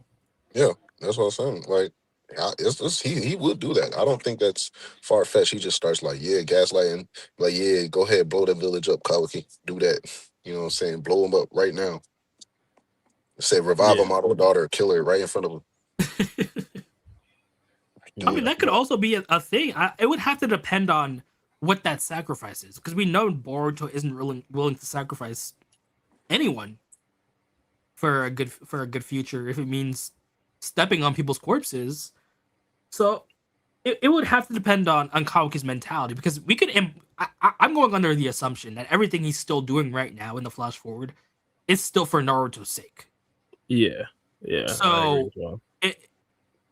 there might be some nuance. There might be a situation where he grows to hate Shinobi, but I think for this case study, it's gonna be, yeah, I'm gonna do this and this, but my end goal is still Naruto's safety. I just think doing these will completely make Naruto safe. I think Mm. I agree. I think he has a more mature view. It's still diluted, but a more mature viewpoint by the time we'll get to like Scarf Kawaki, because even then he grows past wanting to kill Boruto. And I think Naruto explained had a couple good points on like a video not too long ago about how like it can grow to a point, because Boruto, like, regardless of how we see it, you know what I'm saying? He's Naruto's son. He goes about it in different ways, but if you watch his actions, it's like the embodiment of Naruto, like a whole different persona. He gravitates towards people, you know what I'm saying? So essentially, it could be contradictory for Kawaki to understand that and see that and witness that time and time again. Adversity's been thrown against Boruto and him overcoming it, understanding why he idolized, followed Naruto, it would be contradictory for him to want to kill Boruto. So that's why it leads to him saying, "Yeah, I'm gonna send you to the same place where I sent Naruto. After I take care of everything outside of here, boom, I'm gonna free both of y'all. Y'all do what y'all do." You know? How crazy would it be if Kawaki decides to go full scorched earth? I'm gonna steal Boruto. I'm gonna feed Boruto to Ten Tails. I'm gonna potentially get omnipotence and just make a perfect world for Naruto. I'll make him a new son too. He just goes on like Shinra at the end of Fire Force. He's like, you know what? Yes. I'm gonna just rewrite the entire. I'm just gonna rewrite the entire universe. I'm gonna make a perfect safe world for Naruto and just goes full on villain. That's realistic. I honestly do want to know. Well, first things first, I would say that's going to be the case unless Kawaki eventually realizes that there is no such thing as a perfect world. I want to know when that's going to be the case. Like, when will he actually realize, like, there is no perfect world? Because after this Shinju thing, like, if he doesn't think that after this, like, Jura's not an Otsutsuki member, of course you could say they're kind of connected to the Otsutsuki clan. Hey, they came from Ishiki Otsutsuki. Like, Code's the one that really, like, caused this. Like, Facts. But you bring up a good point because I wonder if the flash forward is supposed to be kind of like their final battle, like their own Valley of the End. How does Boruto get through Kawaki? Because it seems like he's resigned to just like fighting him, and resigned to just saying, "Yeah, I guess we got to throw hands." So I wonder if he's going to be able to get through Kawaki in this fight. Will this be the last fight, or will we get more out I of think this once we I get think there? that's yeah, I gonna think we get more. nah. I think it's not gonna be like Naruto and Sasuke. They're gonna reach a point to where they have to fight. So it's gonna be something where that's partially also why, like, yeah, Kawaki done something to go so far, but also like the timing is just so bad. Like, Kawaki, right now, bro, we got all of this to deal with. So I don't think it's gonna be Exactly. the last fight. I Because think they're gonna lock this in could after that. be this could be after Jura, or it could be after an Otsutsuki fight. But it feels weird. I feel like they shouldn't settle their differences in this fight. Maybe we get a new enemy that forces them to work together again. But I wonder if words can reach Kawaki at this point because they did for Sasuke, but things are looking a bit different in this flash forward, going by what they said. Like this seems like Kawaki fully enacting his plans and just having one last thing to get rid of, which is Boruto. I don't know. I feel like I'm getting a different vibe compared to with Sasuke. No, it's Sasuke, definitely different. It's definitely different. because at the end of the day, Naruto was able to reach Sasuke, but even Sasuke knew that Naruto stirred up his emotions and he needed to get rid of Naruto, or else he wouldn't be able to go through with his plans. With Kawaki, it seems like he's been on a one-track mind. Yeah, we gotta fight. Either fight me or get sealed. Like, I don't care. So I wonder how much talking Boruto will be doing in this battle. Because it seems like you can go Boruto first. No, I was about to say, I think this might be the first time that he actually used Talk No Jutsu. The first time he actually works. I ain't gonna lie. In my personal opinion, it makes sense for the type of characters that they are. I know people wouldn't necessarily like to see that after it's been built up for this long, but I just think it makes sense. I don't necessarily think after they battle, and of course this doesn't necessarily have to be only Talk No Jutsu. It could be similar to the Naruto and Sasuke battle at the end of Naruto Shippuden. But like, it could be a certain situation where at the end of everything, they essentially chop it up, because I 100% believe there will be more battles after that, and Kawaki and Boruto will likely be on the same side of the battles. Yeah. Like, I hope so. Yeah, I don't think it's like strictly a talk no jutsu thing. It's because Kawaki is fundamentally different. I think Boruto is gonna have to prove to him that no matter how much or what you do, I'm always gonna be strong enough to stop you. So I think he's gonna have to literally beat it out of Kawaki to where Kawaki is just like, it's pointless, because no matter what I do, you're gonna get stronger, and it's just like it's never ending. So I think that's where it's like Kawaki's gonna have to he's gonna learn the lesson afterwards, but essentially to get them to stop fighting and to be on the same team permanently is Kawaki's gonna have to understand, like, yeah, he's not gonna give up. And I done got as strong as I thought as strong can be. He's still getting stronger. So I don't know what to do. Which is funny when you think about it, because you have Kawaki going through all these upgrades, Yeah. but Boruto's just right there, still being at that level. So, yo, hey, you finally caught up. Hey, let's go. That's what I'm saying. So yeah, he might get hit with the realization like it's not gonna stop. So and then after that, then he's gonna understand, okay, maybe these are the life lessons I actually should have listened to from Naruto, but what Boruto's trying to tell me these last 3 years or however many long it takes until we get to that fight that happens between them. 100%. Because, it seems like Momoshiki ain't a problem anymore. Boruto is activating the karma. It seems like, but I could be wrong, but it seems like Jura has already been dealt with. So if he has, then, and Boruto's still kicking around, Momoshiki's been dealt with. If the eye is the Jogan, Has Akebi been revived at this point? Yes or no, do you think? Ooh, that's a tricky one. Yeah. I would say, yeah, maybe. I would say the karma has been placed, because I feel like Amado wouldn't do another upgrade, or like a final scarf upgrade, quote unquote, without insurance. I don't know. That's just me. I would want that insurance. I would say, you know what? Screw it. You've almost died multiple times in these last few arcs. I'll give you this upgrade, but you gotta give me what I want, like right now. It's just interesting the placement, bro, because it's like I don't think it's the last fight, but it's like what happens, what has been solved by that point. Like I'm going off of women. I do want to say that is going to be after the Jura fight, at the very least. That's after the Jura. Yeah, because it doesn't make sense. It doesn't make sense for them to have this fight while Jura is still a problem. Yeah. And if they are fighting and if the village has been destroyed, what's Jura doing? Because at the end of the day, that has to be the next time. That has to be the next time a fight happens in the village. Like they've been fighting so much in the village. Like we better not go back into the village until it's time for that scene. Literally. Exactly. Well, they might make Jura the next Majin Buu, bring him in with the Z fighters, but I do believe eventually, at a point, like I wouldn't necessarily be surprised, like at that particular point, like if the Shinju arc just ended, because if I'm not mistaken, didn't Kawaki and Boruto, their collaboration essentially hinged on the fact that the Shinjus were the biggest threat, right? Yes. Yeah. So that's what I'm saying. It has to be at that point. Jura had to have been defeated. But yeah, go ahead. Yeah, but I'm saying directly after this arc, I think it wouldn't necessarily be that crazy for that fight to take place.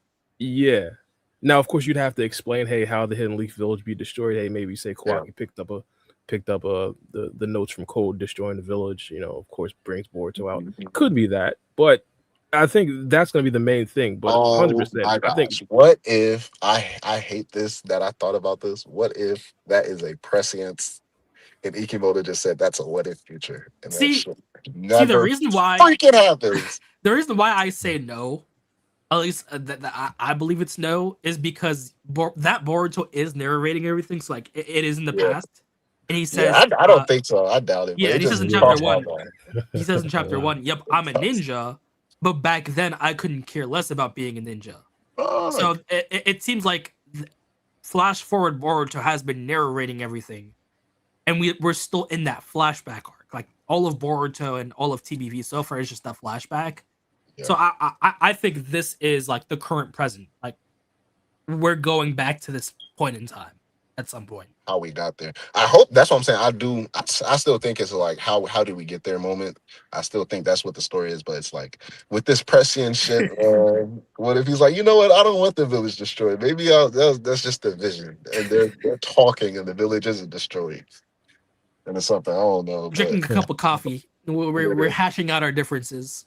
Yeah. But yeah, like you said, I still think we're still in the ultimate flashback of like Boruto telling the story. So we'd also have to explain Momoshiki once we get done with Jura, whether the deal is canceled out, whether Boruto falls into despair, and then Momoshiki gets defeated afterwards. We still have that Momoshiki situation in the corner, where at some point we might get a Momoshiki freakout, and I feel like this flash forward has to happen after everything's settled with Momoshiki, because this seems like a Boruto who's regained his mind and his spirit to where he sees that I can live again. So I wonder how they're gonna solve the Momoshiki situation first before we even get to this flash forward. 100%. Question. Also, I did have a question as well. Do we think in that specific scene will it be a Jogan or a Byakugan? It's gonna be Jogan, Team Jogan. That's gonna be the thing that pushes Kawaki over the edge, because it's like, what can you do to stop that?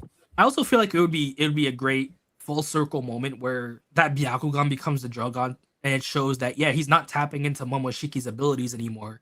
He's now purely tapping into his own special powers, his own eye. He's quote unquote got his eye back, in the sense that the Jogan came from him and not from Momoshiki. You know what I think though? Also, I think they're both cheat Otsutsuki. I was thinking about this the other day. Kawaki and Boruto are cheat Otsutsukis, because it's like they full Otsutsukis. Well, at the very least, Boruto is. I know people debate Kawaki 80%, 20% cyborg, but they're Otsutsuki. Yet they also still have like, they still have the freaking karma. They're anomalies. 100%. What the fuck, bro? Because like you can fly, you can do all this stuff, you can master your child, you can do Otsutsuki things. So regardless of what you look like, bro, you're Otsutsuki. Now imagine if Momoshiki popped up and he transformed, and then he popped open a karma cell. It was like, fuck it, I did the karma. Like, what are we doing? What if Momoshiki popped open a karma? It was like, I can get 2 more power boosts. You know what I'm saying? I was like, well, that's crazy. Especially Boruto, since he's 100% and he doesn't need Momoshiki can revive no more. It's like his body just has the karma. Yeah, that'd be crazy. Yeah, that'd be insane. Well, speaking of Momoshiki, why didn't Momoshiki, well, at least why didn't Boruto utilize Momoshiki in the last battle? That was like one of the biggest like upgrades for this arc. I think it's just a situation to where he still didn't know what to fully do, because he did ask Shikamaru about what they should do. Shikamaru didn't say anything, and then Inojin just like popped out 2 seconds later. So it would seem like if he would have used it, it would have been a last resort to where, Shikamaru has no plans. We're all getting tired, so maybe I should try tapping into the karma again and seeing what Momoshiki has in his repertoire to deal with the Mamushi situation. But I think it just didn't get that far. Yeah, I'm sad that they didn't, but I was really banking on Shadow Clone, Karma Seal, Boruto, Flying Raiden, all through the. But even like regular Karma Seal, like even hypothetically, if it's not, let's say, a Momoshiki situation, I thought Boruto just had the karma active. Like now, since like him and Momoshiki are pretty much cool, I didn't necessarily think it'd still be like a taboo for Boruto. But it kind of is. I wouldn't say it's like a taboo though. There's also the possibility of it inflaming Kawaki. I mean, him seeing Boruto with full control of the karma could still be an issue. Maybe he just wants to keep that a secret, or it could just be he just didn't feel it was the right time, because at the end of the day, base Boruto was still handling those Mamushis. Yeah. So unless he figures out a way to destroy those Mamushis all at once, or to find something that Momoshiki has, the karma won't do much other than it being a power up and giving him the Byakugan. So it might it might just at the end of the day not be the right power for that situation also.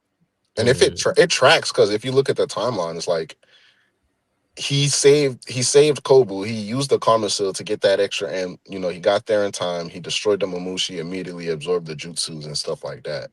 And after that, they was like, boom, everybody go to Ada location. I don't need the karma to fly, right? So he goes to Ada location, and then you get there, and we see Daemon automatically brings him down to 50. I definitely don't need the karma right now. So now Sarada got all the last 50 of these motherfuckers all in the sky, and everybody's like, damn, they see 4 black holes gravitating. Everybody's in awe. And then Sarada eye blows out. All right, boom. I get to Sarada. I don't need the karma when I'm really concerned about her current state of mind, and being boom, we get the next chapter. Daemon is going through and wiping them out. Ada gets in trouble. He immediately leaves Sarada. Boom, goes, saves Ada in the heat of the moment. And in the midst of that, we switch back to the Inojin stuff. But throughout the battlefield, boom, Daemon gets on Ada and they fly out of there, and Boruto's right behind them. So at this point, I'm following them. I'm just taking care of the Mamushi, like Bar said. He didn't need the karma for that. And then right in the middle of all of this going down, like Ryzen said, he's checking now. Before I turn up and activate this karma, Shikamaru, what do you think we should do right now? No answer from Shikamaru. What the hell is Inojin doing here on the battlefield? 2 minutes later, they all dead. So it's like, I don't think it's more so like the timeline tracks if we go throughout the entire arc, because he activated the karma seal to defeat a certain number of Mamushi the first time. He turned it off, flew to a different sector, defeated that Mamushi without the karma seal, and then got captured by the Jonin, escaped, then flew to Kobu, and then defeated those Mamushi with the karma seal, and then turned it off again. And then that's when they were on the whole Ada thing. And then in the middle of that thing, everything changed to where now Boruto was even the one who was like, I'm going to lead all of the Mamushi to Ada. So I don't really need the karma to do that anyway. So yeah, everything tracks. I'll see it. I'll see it. I wouldn't necessarily say it's too egregious, but the way you explained it is, it makes sense. Yeah. We also don't fully know what abilities he got from Momoshiki. What would the long range abilities be enough? Would him just spamming super giant Rasengans multiple times do it? Or the Rasen bullets, the Rasendons. Yeah, so it might be a situation where, yeah, I'm not going to tap into this if I don't need it right now. I'm still gonna, like you guys said, I'm still gonna ask Shikamaru to see what he has, and I just feel like it just wasn't the right time at this point. Like, Inojin came up, yeah, sure, that's fine, that's done. We didn't reach a point where he's gonna try some Hail Mary with the karma and Momoshiki to where he needs to do this. Yeah. But yeah, I see it. I ain't gonna be too nitpicky on the arc. The arc overall was good to me. Overall, it's a good arc. I wonder if Boruto kind of takes the back burner of things, because right now it feels like we're getting a cooldown, we're getting potentially a political arc, seeds for Code's plan, but after that it seems like we're getting a Hidari situation. So I wonder if Boruto takes a back seat of that, and we kind of focus on other characters like Sarada again. Well, do you think it'll be a 2-man unit like it was last time?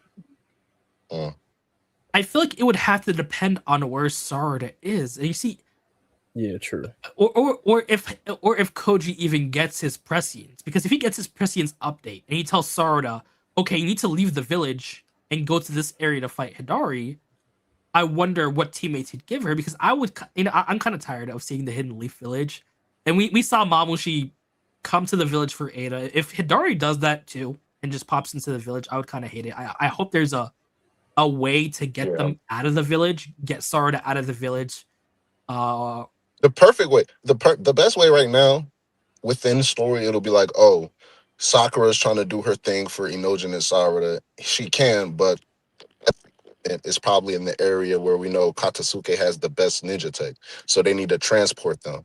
And boom, middle transport, Hidari attacks. That could be something that works, because even them getting, like, as much as I agree, I don't want to see them attack the village again right now. Like, it's getting overplayed. But even then, if Koji like, oh, get Sarada and do this and go here to attack Hidari, or even like that was the last 3 missions, bro. Like you know, Yes. I mean, Koji told them where to go to. It's Or like, now we got to get caught off guard now at this point. Or even just say, let's go to Orochimaru. Like, Mitsuki tells Sarada, you know what? You're losing your vision. Let's go talk to Dad. And then on their way to ambush them there. Orochimaru. Yeah, get ambushed. Leaving Orochimaru, like, because we probably will want to see Orochimaru content. So if it's before, we probably never going to see my guy Orochimaru. So we got to get to Orochimaru, and then them leaving. It has to happen. But them via transit somewhere, I think that's the best thing Ikimoto can go for the next fight, because getting sent out on a mission is, I ain't gonna say it's played out, because the whole point of ninja and missions is to do that, but it's been the same for like the last few. So, and them attacking the village, it's definitely getting played out. So I get it. Oh no, you can go first. I get it, but to a certain extent, it makes sense because they can't really leave with Himawari and Boruto. So like Yeah, the other shit you come into the village, that kind of I feel like that would be great though, because then you have like potentially Mitsuki and Sarada getting more development just by themselves. I mean, Himawari still has time to cook, so she doesn't really need to be involved with Hidari right now. Of course, I could be wrong, Yeah. but we don't necessarily need Boruto to hold their hand for every arc. We could have a situation where he's stuck relegating to just watching, or having a situation where we have an A team and a B team, and Boruto's just kind of doing something else that's almost as important. like hypothetically, let's say Hidari does make his move in the next arc. What's Sarada's eye situation like? If you guys were to give a guess, I would say 5 Kages Summit Sasuke, like when he was fighting Danzo. I'd say so a MS in both eyes. I would say a self nerf on Sarada's case, and she only uses her left eye. I think a hypothetical fight with Hidari would have to leave her in a situation where, with like what happened with Sasuke when he was fighting Kakashi. Like he just got done fighting Danzo. Second he fought Kakashi, his Mangekyou completely burned out and just deactivated to where he could barely even make out people's features. So I think we're in a situation where she has to lose the last of her eyesight after that battle. Yeah. But this goes to my next question. Do we think Ikamoto will actually bring back Sasuke? Do we think we get Sasuke returning before Jura is dealt with? Or the second that Thorn Soul comes out, someone like Kawaki, for example, decides to steal that Thorn Soul? As far as like him coming back, yes, absolutely. Sasuke is gonna come back. I don't know though if it's because I don't know if it's a thing where like if they defeat Jura, is it gonna be like a thing where Jura and Hidari are simultaneously defeated? But if Hidari's defeated first, yeah, Sasuke's getting freaked. Do we think he's gonna be in a situation where he can do anything, or do we think because he's been in that tree for like 2 years, he's gonna be in a coma until after the Jura fight, or we're in a situation where someone like Kawaki just steals that Thorn Soul and says, "No, you're not bringing back the Uchiha. He's a thorn in my side." I wonder how Ikamoto will cook this, because he could easily just say, "Yeah, Sasuke is just so near death that he's not waking up for a while." Yeah, it's not far fetched to go the coma route. It could most likely is gonna be like Sasuke is gonna be bed rested after he's revived. So yeah, but as far as the relevancy thing, part of your question, bro, because it's gonna be a way where Naruto and Sasuke, they're not gonna be like taking down the main villain, but when they come back, if it's not at the end of the story and Sunshine and Rainbows, they're gonna come back and they're gonna be relevant. So because we know that the way the story's set up, Sasuke has to come back before Boruto, especially if they're doing another arc past Jura. Yeah. So either they incapacitate Sasuke again, which, ouch, with a coma, or him just getting sealed too, or they have Sasuke play that wise person role where he gives them advice or something. And I wonder. Nah, I think it makes sense. It might even be, now that you say it like that, because it might even be a swap out. I do think regardless, Sasuke is going to get freed before Naruto, but it possibly might be a new, I won't want to say mentorship thing, but the new role steps into once Kashin Koji gets taken out the story at the expense of saving Sasuke. So now we get Sasuke back. Yeah, that so is true, because Sasuke could just stay like Coleman for a little bit, and then they have to deal with the things, and then once he gets back on his feet, he takes up that mantle, that role. Yes, that is true. Once Koji's hypothetically gone, they really have no one to fill that slot. Like, yeah, as much as Konohamaru likes to say he's their sensei, Stop it. He has no. I mean, let's not do this, man. He is their sensei, but would you take 5D chess advice from Konohamaru? You know the answer to this. I don't know why you even did that. You know the answer to this. Like, I'm sorry to the Konohamaru fans, but like, I might rock with him in a fight. Of course, I still wouldn't trust him fully, but like, for him to give me tactician advice on the level of Koji, we might need Sasuke for that. Not gonna lie. Yeah, as I far mean, as like, even especially as far as like, bro, we can't see the future no more. Now exactly. we need good, keen insight. Like Sasuke, you done fought a plethora of people where you took a hit and you said, I don't know how we about to win this battle, but Exactly. let's Plus, do it. So, come Sasuke on. is tried and true. I mean, as much as I like Shikamaru, he's been lacking lately. Whenever people ask him for plans, he's been saying, I don't know. Yeah, we're Yeah. cooked. And Maybe after honestly and Ishiki, truly, I think Sasuke and Naruto, they're both gonna be more grounded in their power. Like it's gonna be more so on like you can't take away an external thing from them to limit their power. Like, oh, you take away Kurama, you take away the Rinnegan, and obviously they got debuffed. But I think now their power is gonna be more centric to where like maybe Naruto's wisdom of age, sage mode is probably the equivalent of a sage because we know Sage of six path mode is simply Hagoromo sage mode. It's just that he was that good at sage mode. It was like, yeah, this shit Sage of six path mode. So I maybe mean, Naruto can build his wisdom of age sage mode to be that strong, and Sasuke can naturally build up his chakra, his I mean, Sharingan. in theory, Kurama's kicking again. All Yeah, he would need to do is give the dude some chakra, and you get six patches of Sage Mode back. But I I feel don't like even think he's gonna get. I don't want him to get that back. Look, I want Naruto to go back to multi shadow clone jutsu 5K Uzumaki barrage punching the snot out of people. You feel me? I you know, want him like I feel like it would be interesting to see them take more of a wisdom role because he did have the tailed beast behind his back. He can mediate. He did get through the tailed beast, so I wonder if they take a situation of an advisory role. Like you said, with Koji potentially being gone, someone like Sasuke would fit to help them think things out. I mean, he's tried and true. Even Ishiki realized Sasuke's aptitude of breaking down abilities and just his mental acuity to where he decided I gotta kill Sasuke first. yeah. So I wonder if we're gonna be in a situation where yeah they're still strong in their own right, but they're not gonna be fighting on the front lines. Maybe have them give people advice. In Himawari's circumstances, if Kurama's not able to get through to her or adequately train her, maybe Naruto could give her some advice. You I know, can see Naruto training Himawari in honing Kurama's power because he has the best knowledge on that. So that works. Kurama and Naruto's reunion. Like there's so many roles. Like aside from just like fighting is because like that's the main thing like we want to talk about and see. So yeah, but like when he comes back, I want to see like that conversation with him and Kurama. Like, bro, Kurama's in your youngest child. Like, is that not something? Because already, and when a parent looks at their child, they see sunshine. They can't help but smile and just reminisce on life. And now you got damn near your worst enemy turned best friend slash brother, right there, locking it down, holding it down, essentially being a guardian slash protector to your daughter, your baby, your sunshine. Like that's a beautiful thing. Like Naruto might tear up soon as he notices. Like, bro, that's crazy. So, and then we all want to see if that's the thing. Sasuke comes back before Naruto, which is inevitable. Koji has to die in order for Sasuke to come back, which is assumed. No Naruto and Koji meet up, but Naruto comes back. I want to see something like that happen. So who knows how long Koji sticks around? If Koji and Sasuke will be and here and together.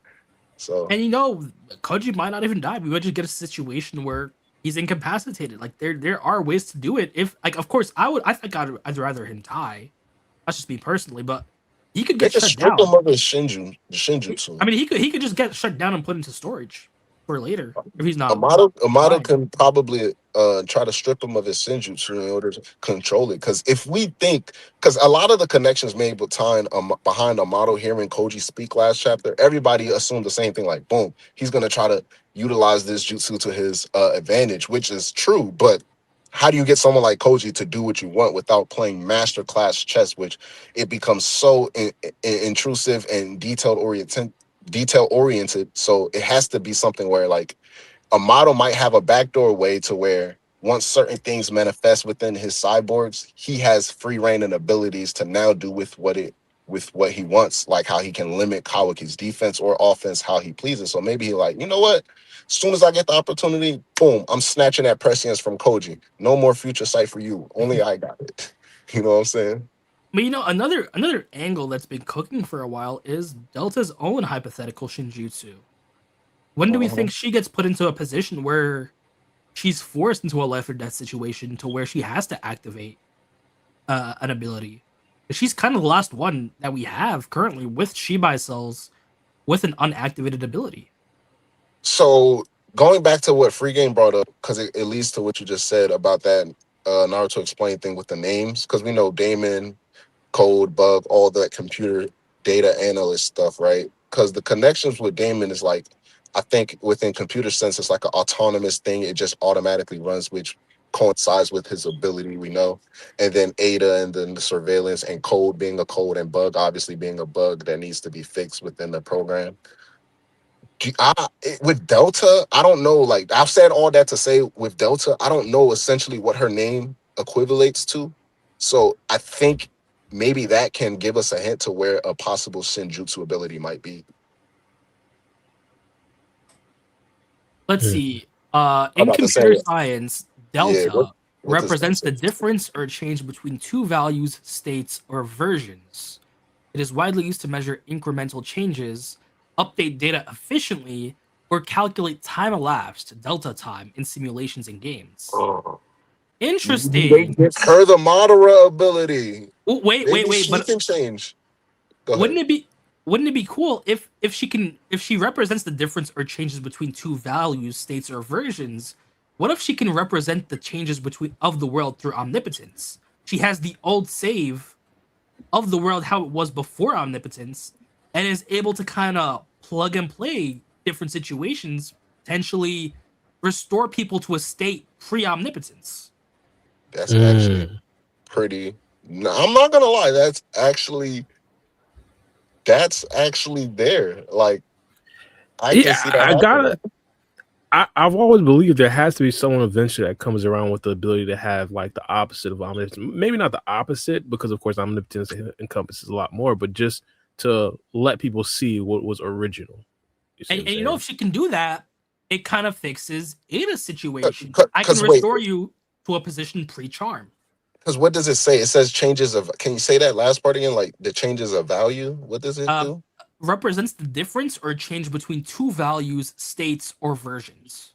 Represents the difference or change. So do we take that as like it being the cause of the difference, or basically it representing like if two things are different, then that represents like delta becomes the representation Okay, for I that found something difference. more. Okay, delta encoding slash compression, storing only the differences between files rather than the entire files to save space.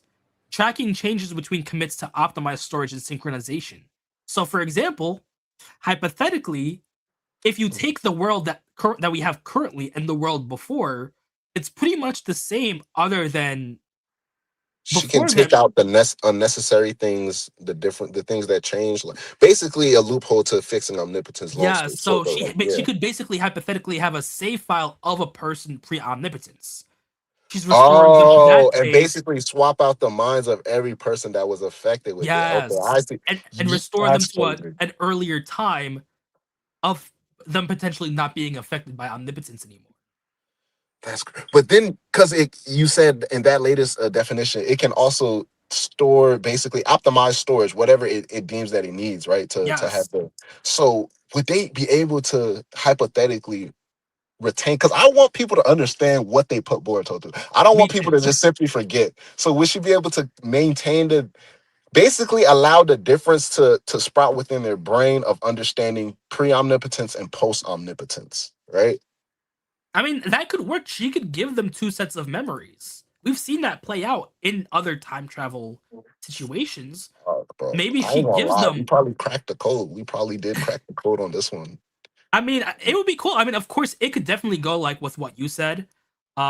It being similar to Madara's like in-game Mangekyo, to where it's used for battle, That but was the it could first thing have. that came to me. It was like essential in terms of like change, where my mindset at that point, I was thinking like when you was talking change, I'm like, well, maybe she can like change the outcome of what's in front of her. Essentially, not like the kind of like the Izanagi or whatever like that Sharingan thing is, but kind of not. So where it's like she could do that, but like yeah, that was like a whole different thing I was going But it could with that also have whole like idea. different applications, and it might be a cool backdoor situation to where you can circumvent omnipotence without having to risk a new change.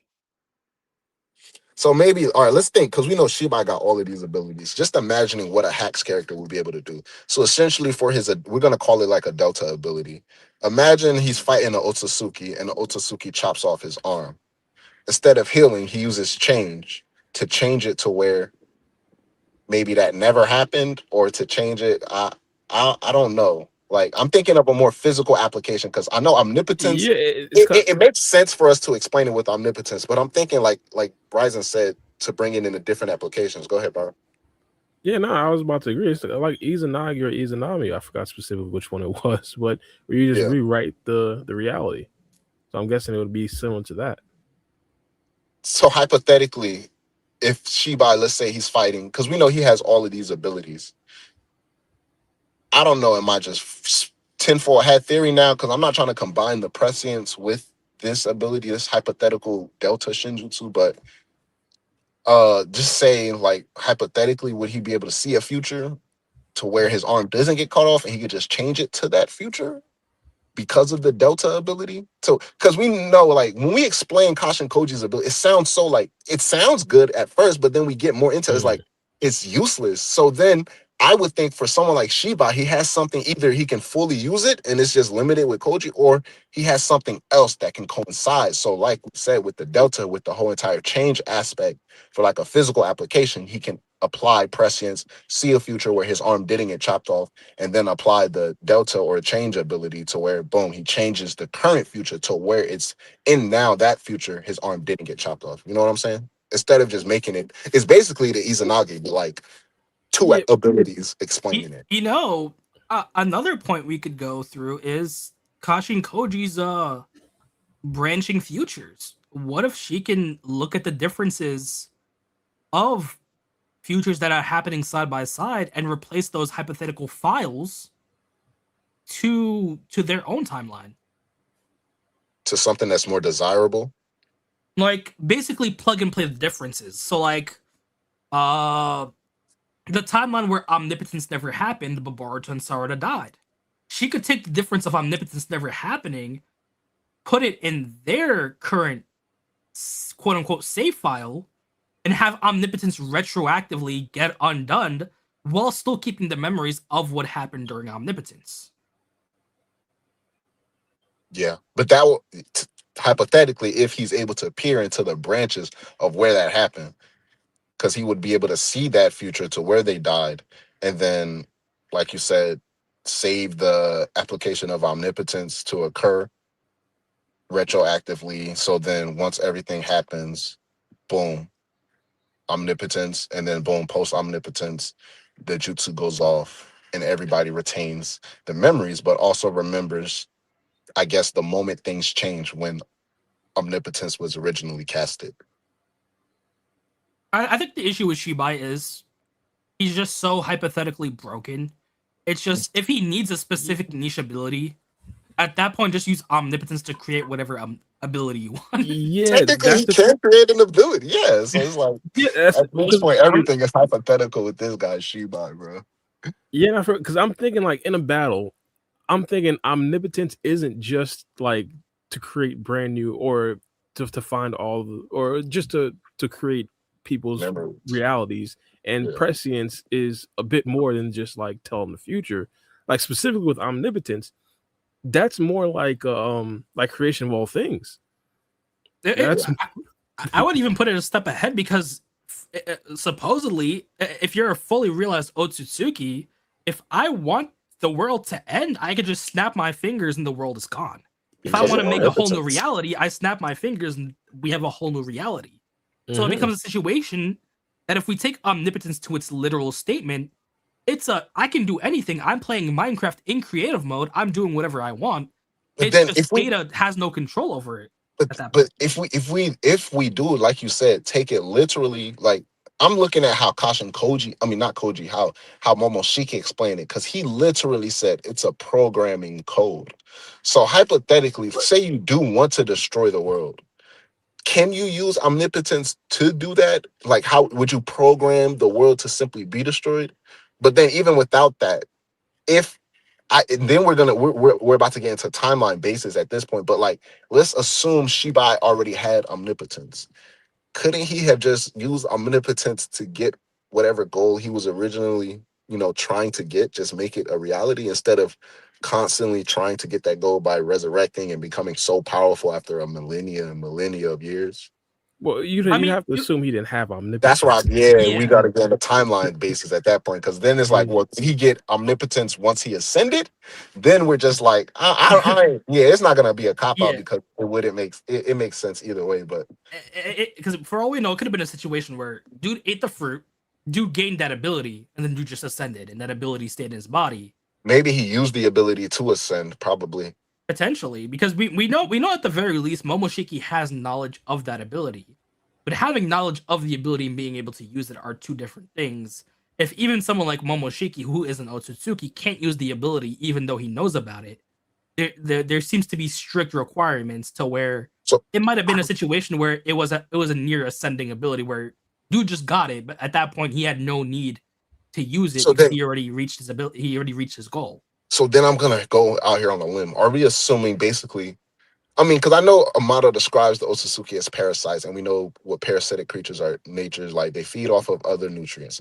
But are we just gonna basically assume that everything the Otsutsuki got come from other planets because they're absorbing the chakra fruit from these planets? So it's nothing innate? Because I'm thinking like Shinjutsu in general is something like, oh, let's say Otsutsuki is born, even though we don't know how Otsutsuki are truly born, so that can be a whole nother discussion another day. But let's say Otsutsuki is born, do they have a natural like 2, 3 abilities and then they can learn more other Shinjutsu? Or are there Yeah. particular Shinjutsus with like certain clans within the Otsutsuki clan? That's what I'm thinking. I would say they have base abilities, just like flight and personal dojutsu. Mhm. But even then, we can argue since we know power transfers through genetics. Yeah, So for all we know, it could have started through that first Otsutsuki that ate a chakra fruit, and then they just passed down their genetics. Because look at Hagoromo and him getting his Renegon. Look at even yeah. the Byakugan. So we know all the humans that are descendants of Otsutsuki have offshoots of the Otsutsuki's powers. The Hyuga with the Byakugan, and the Sharingan kind of being that mutation when you dilute that power. Yeah. So it might just all lead back to the divine tree at some point. They might have their own powers without eating any chakra fruit, but I would say like most of the broken abilities might just come from the divine trees and whoever their ancestors were or whoever their parents were. Because we know supposedly Kagi would have parents, Momoshiki would have parents, Mhm. and they would get So their base abilities from whoever their parents were. Same thing with that's what I'm Boruto. saying. So do we think that Shibai got the omnipotence from the fruits, from one of the many fruits we know that he ate? Or did he was he born with that ability? I would Or say eventually, or fruits. did he like probably learn the ability? I would say it might have to be with constant upgrades because if this is a jutsu, Mm. if this is a shinjutsu that multiple Otsutsuki can have, It would be crazy. yeah, like we know it doesn't affect the Otsutsuki, so they're fine. But if it was a power that could easily be acquired, why doesn't Momoshiki have it yet? When he's lived for thousands of years and he knows enough about Shibai to That's know he facts. existed, to know about the jutsu. So there might just have to be like strict requisites to where you have it, but by the time you have it, you're not really gonna do too much. So I mean, then he did imply that gods did manipulate humanity before. mortals. Yeah, and like there have been a lot of times where Otsutsuki who have became god, but he even goes to say like how many times in Otsutsuki who became a god. So it makes it seem like you have to reach that point of godhood to And even get then the obtain ability, omnipotence. and, Okay. and Momoshiki just ain't there yet. So then that goes back to my original question then. Because like you said with that part, he says the attaining the godhood, and then he asks Boruto, have you not questioned how many times Otsutsuki may have rewritten history or something like that? Do we think it's strictly verbatim a programming slash coding type of jutsu where it only can work hacks wise, to where basically, let's say you can use omnipotence to say, boom, I'm fighting a big ass water dragon. I use omnipotence quickly to summon me a flaming sword out of never ending flames. I can do that, but I can't use omnipotence to basically say die to the person that's looking at me in front of me. You know what I'm saying? It's interesting because it goes back to the point of when you have omnipotence, when you have ascended, do you really have a point in fighting? Because if Shiba is just chilling in another dimension, does he really need to fight? And it goes back to like, If you can if you have a that's what fully I'm saying. realized If you can, omnipotence, yeah. it's like that's what I'm saying though, because then if you can technically reprogram or code anything at will, it's like, are you just simply like rewriting the history or the memory of the person who's trying to fight you? Like, yeah, you don't even want to fight me, or you're just trembling at the thought of me, or something like that. Like, Yeah, I I mean, think the only way omnipotence would work for a battle is if you're fighting an Otsutsuki, because omnipotence doesn't affect Otsutsuki. But if you're fighting a strong ass human, no matter how strong that human is, you can use omnipotence to like just stop that fight like right there, or just do whatever. So I think the only way you get omnipotence for battling is if you're fighting like Boruto or Kawaki, to where, damn, I can't kill them with omnipotence, I can't change them or affect them with omnipotence, but maybe I can make like combat abilities using omnipotence to fight them. yeah, I think that's probably like the only way it could essentially work in a battle. Because again, if hypothetically the other person is affected by omnipotence, as Black Uchiha said, you could just, in theory, just say, "I'm done with this fight." And I'm guessing that's one of the reasons why Shibai kind of like ascended past his physical body. Like there's probably no need for actual physical altercations anymore at that point. Like there's probably no possible way he could actually lose in a battle. So 100%. Because if I'm chilling in the fifth dimension, hypothetically, I have no reason to interact with these lower life forms. I've reached my goal. Like, I have all this power, but like, why would I, you know, deal with lower creatures or third dimension creatures? So I think omnipotence is very niche because supposedly it does everything. To where if you have it, you're only really gonna use it in battle if you're battling an Otsutsuki. Because then you can just snap your fingers and then bang bang. Like any human challenger you had is just gone now. yeah, 100%. I mean, what's called? You asked a question a little bit earlier, got me thinking. You asked how, or either you or Black Uchiha asked, how did he acquire the omnipotence? How did Hagoromo get creation of all things? Was it he just woke up one day and decided to mix yin and yang, or I I guess so. forgot how I that guess it thing would went be down. that's potentially his actually good. personal ability, Like I said, or just just mix something it he again one day. he developed as an adult. Mm, Because we know it has limits. Like the fact that he even had to fight Kaguya means there's limits. yeah. So we know that creation of all things isn't something where I'm gonna snap my fingers and fix every single problem. And to be honest, there's a possibility in which it wouldn't work against someone like Kage. One, of course, we're comparing and contrasting the omnipotence, but their family also shares an Otsutsuki. So it's like Yes. Yeah. there's an outside I think possibility that it didn't work in that that one situation. makes sense because with Hagoromo, his whole thing was he was naturally born from Otsutsuki. So I think things like flying and basic shit he already obtained. But he grew up learning Sage Mode mainly, and that's what he used when he fought Kaguya for all that time with his brother. And then we want to take the anime. He awakened the Sharingan after he was forced to fight his brother, and then revived his brother, and then he awakened the thing on his forehead, which isn't a Rinnegan but looks like a Rinnegan for some reason. And then that's when he fought his mom. So it's like I think he probably gained that after he absorbed. So it was like an update when he gained the creation of all things. So And yeah, you it know just makes sense. it does seem like half Otsutsukis are pretty much Otsutsuki. Like it feels like the bloodline doesn't only really dilutes once you hit the Ashura and Indra stuff. Where yeah, Yeah. they're crazy strong, but they kind of lost most of that Otsutsuki essence. Mm. I lost my train of thought. Hang on.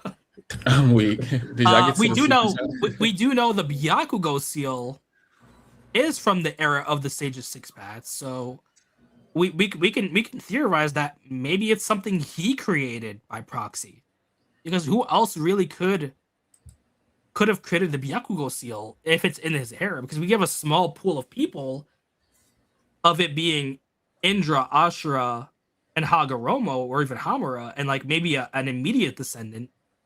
So we know that they they were making some stuff in that era that's crazy strong. And you know, they did bring that karma reference. The Mm. Byakugo seal does give you like those tattoo marks to an extent. And we still don't know if it's a discarded plot line or if it's something they're gonna call back to later on, because they did say, yeah, that's a technique from the era of the Stage of Six Paths, technically from the era of when the Otsutsuki had a higher hold on Earth to an extent. Yeah, I can see that. Oh, Freeham, did you see the super chat? I completely didn't see that. What the lie? Yeah. YBL 9214. Shout out to $20. Oh, shout out to my cop YPL. I hate the people. Yeah, shout out. Sorry, I was away, so I didn't get to the super chat. But he says Boruto is going to trigger omnipotence via Ada and make Sasuke the 8th Hokage. I wish that'd be a good time. I'd say Sasuke deserves being Hokage at this point. I feel like if it ain't Sarada, you might as well give it to Sasuke. I mean, he's been pulling his weight. Do you count Shadow Hokage as Hokage? I mean, it's a title. You don't get any money from it or any official political power from it. It's basically community service at this point. So, you do get a bit of clout. You're in the history books, stuff like that. You're just known as the guy who's willing to do the dirt, and he's strong enough to do it. Yeah, but like that is 100% true. But give my man a paycheck or something. Give my man some political. He gotta be getting some type of paycheck. I don't think he just working for free. Nah, he's not getting paid. He's on probation, bro. He's on lifetime probation. I mean, Sakura has a mortgage. Like she couldn't even pay off her house. So. I mean, but Sakura is a doctor, so doctors. Yeah, like they should be good. Like they should be. They revealed in the anime, Sakura done already destroyed 2 houses by accident, just punching shit. Like she got money, is she able to just buy houses and just keep some on the side like that? He said, I forgot she destroyed 2 houses. She literally destroyed 2 houses. Sakura was like, "Isn't this the second house, mom?" Like, Bro, she on that, I mean, it's funny though, because like if running medical unit too, so her. I mean, the fact that she has a mortgage means that even Yamato couldn't cut her a good deal on a house. So he can just spawn houses. Literally. How do we know if she has a mortgage? What does she do? Which is crazy because Yamato probably built half of the houses after the pain assault, and they still paying their own bills. But she does say that like she destroyed the house and it's not fully paid off. So like she's in bank debt. Like I can pull it up. Said that verbatim? Yeah, she said that. That's what I'm saying. If that was the case, she would have been hit up Sasuke like, "Yo, send some bread over." Exactly. He don't got no money. Plus, why if he was getting paid a substantial amount, why would all the money go to him? Like it would go to like a joint account. So if she had that bread, she could like pay off that money. So we know at the very least she can't afford to fully pay off a house like one and done. Is it like bad debt? Is it like good debt? You know how it'd be like my house interest is like 8%, but I'm getting like solid 12% from the S&P 5. It could be like that. Is she willing to step on glass? Is she willing to step on glass? Yeah, I'm gonna say she willing. No way. The loan isn't even paid off. Oh yeah, I remember this. Right. You're right. Yeah, she looked worried. So I don't know if her insurance is bad or like whatever. But we know that she doesn't have enough money to just fully pay off her stuff. And we know Naruto and Hinata house. You know how had 2 fully paid off houses to where they're good on like one of the wealthiest families. So it seems like some people they don't want to just cash out on things. You know what I'm saying? Like a lot of rich people don't cash out on things. Like privy to what people say, like what they think, but like. If you have $2-3 million and you got a $1.5 million house, you're not going to drop the whole 1.5 on it. You're going to pay that loan off. I don't know. Sakura seems to be scared. Man, whole time we talking about how Sasuke's supporting. She probably sending Sasuke 50% of the check every month. Because how else is he getting food out there? Sasuke lunch money, bro. What are you talking about? She's sending him lunch money, so she already know. Like already sent Sasuke his cut. Sasuke gotta be good. The characters like the Konoha, or I forgot however much of them, but they were on countless A rank missions, countless S rank. They gotta be rich somehow. They gotta. We saw my guy Mujino. We saw Mujino. We saw Mujino went broke after every mission. After he came back from every mission, boy had Boruto paid for his lunch, bro. He went broke buying flowers for a sick lady. How little is your check that you went broke buying? I mean, Kakashi himself was living in an apartment. I mean, we could say that's him being frugal, but like, with these budget issues, no especially. You can't disrespect Kakashi. Kakashi in the penthouse. What you talking about? Ain't no apartment. He up in the pen. He got paid with the budget issues going on in Konoha, maybe being a head doctor just doesn't pay that much anymore. She might have to get back in the field and get some B or A rank missions. I'm gonna say it's what I'm going off of. She's really paid, but she just didn't want to drop a whole bunch of money on the house. She rather just pay off that loan, get that credit right. When the house was getting rebuilt, she and Sarada lived in an apartment. So I wonder, if she really had that bread, she could afford an apartment and to pay a mortgage. Come on, bro. And the repairs. Yeah. I mean, would we say they have insurance? And would they cover her for destroying her own house? Like, would that be like a net negative? We say, nah, we don't cover self-destruction on your house. Like, you destroyed it, you got to pay. Oh yeah, I don't think the insurance covered that, bro. I think that's I think she has a lifetime deal where she don't got to make a down payment because of her contributions. But like, she's still on a tag. Like, we don't require a down payment because you Sakura. But like, hey, shorty, next month, like, you got to tell me something about it first. You got to have you something. I mean, the question becomes, like, after the whole Sasuke fiasco, would any bank be willing to give her a loan at this point? They see that Uchiha name. Just because it's a loan doesn't mean the bank gave it to Naruto. Could have gave her that loan. Think about it like this too. How many dudes in the 4th grade Ninja War proposed to Sakura, bro? Like, as a grown man, and like, oh, her husband out on a dangerous mission. Hey, Miss Haruno. Hey, Miss Uchiha. How you doing today? Sasuke's not home. She got mad love, bro. Ain't nobody worried. You're like, oh, can I get a loan? You know what I'm saying? How much you need today, Miss Uchiha? Bro, Sasuke end up in your apartment and shit. He at the time he knew time spacing and jutsu. We say you know risking that. We probably won't risk it. I wouldn't risk it, but think about the average guy. Some ninjas out there. They ain't seen Sasuke in 2 years. Man, Sakura, how you doing? It was the last time a man don't walk through this house. You feel me? I don't know. You know how danger turns some people on. I do it. They said I heard Sasuke killed the 6th Hokage before he was the 6th Hokage, bro. I wouldn't do that. Man, you're really telling me he's gaslighting Lee to get some loans? Hey, listen, if I'm Sakura and I walk up to the bank and just so happen I saved you 20 years ago in the 4th grade Ninja War, and I'm talking about listen, this is the second house I destroyed. Just a slight 300K would be all, a little wink. And a little, you're right. She gonna get the loan, bro. She gonna get the loan. You're right. This is why Metal Lee hasn't appeared in the manga for a minute, because Lee's spending all their money giving Sakura loans. It's crazy how Naruto knows wood release didn't even like create them a home with wood release. Like, I mean, Yamato could like make her 10 houses for free, and he's too busy watching Orochimaru. Like, who gonna turn on the lights though? You know what I'm saying? Yeah, that might be.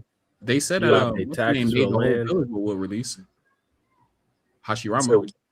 I mean, you could build it, but still, like, the land itself is something like you're gonna have to pay on. Like, at least you don't have to pay the mortgage. Property taxes. You just tax in, maybe electric bill, water bill, cable, internet. And plus, imagine how many people don't move out. Imagine how many people not the original owners of the home. They moving in. They like, all right, we got to pay rent. We got to pay land property. We got to pay. Not to mention, Sakura like really destroyed the foundation of this place. Oh yeah, it was cooked. Yeah, they got to build on a completely different plot of land. Long, bro. I'm gonna go with she got some good money, because you're just not destroying 2 houses and your pocket's not right. Yeah, she gotta have some money. Gotta be. That's what I'm saying. She not staying with Ino. She in an apartment while her house getting rebuilt. Like, she got bread, bro. She could be doing some freelance missions, trying to find some antidote to some unknown poison. A bunch of continents away. Could be that. She could be doing a whole bunch of stuff. She probably got a medicine she done patent, bro. Come on, like. Yeah, I don't know how she worked. Well, I did have a question about the super chat though. 2.5. Do you think it'll be a bad idea, or let's say immoral, for Boruto to actually trigger omnipotence to save Sasuke's reputation? I mean, Sasuke's reputation gets fixed once Kaoki's outed. I feel like you don't really need omnipotence, even if omnipotence doesn't get reversed. Once they find out Kaoki framed the Boruto, that's the end of the story. Like, framed the Boruto. yeah. Sasuke's been exonerated because Because even though Boruto still has that stigma of being an outsider, they know he didn't do anything wrong, and they know he's been saving the village. Things are starting to make more sense. The only confusion becomes is why did the Hokage-san do this? It becomes a situation where, man, we forgave this man for cheating in the tuning exams. He's causing this shit for his dad's attention, supposedly. For his dad's attention. It could high key be looked at like that, because I'm not sure if people are really going to understand the idea of, hey, I'm going to seal him because I'm going to seal my father to protect him so he doesn't have to fight any strong characters or strong, quote unquote, Otsutsuki members on the outside.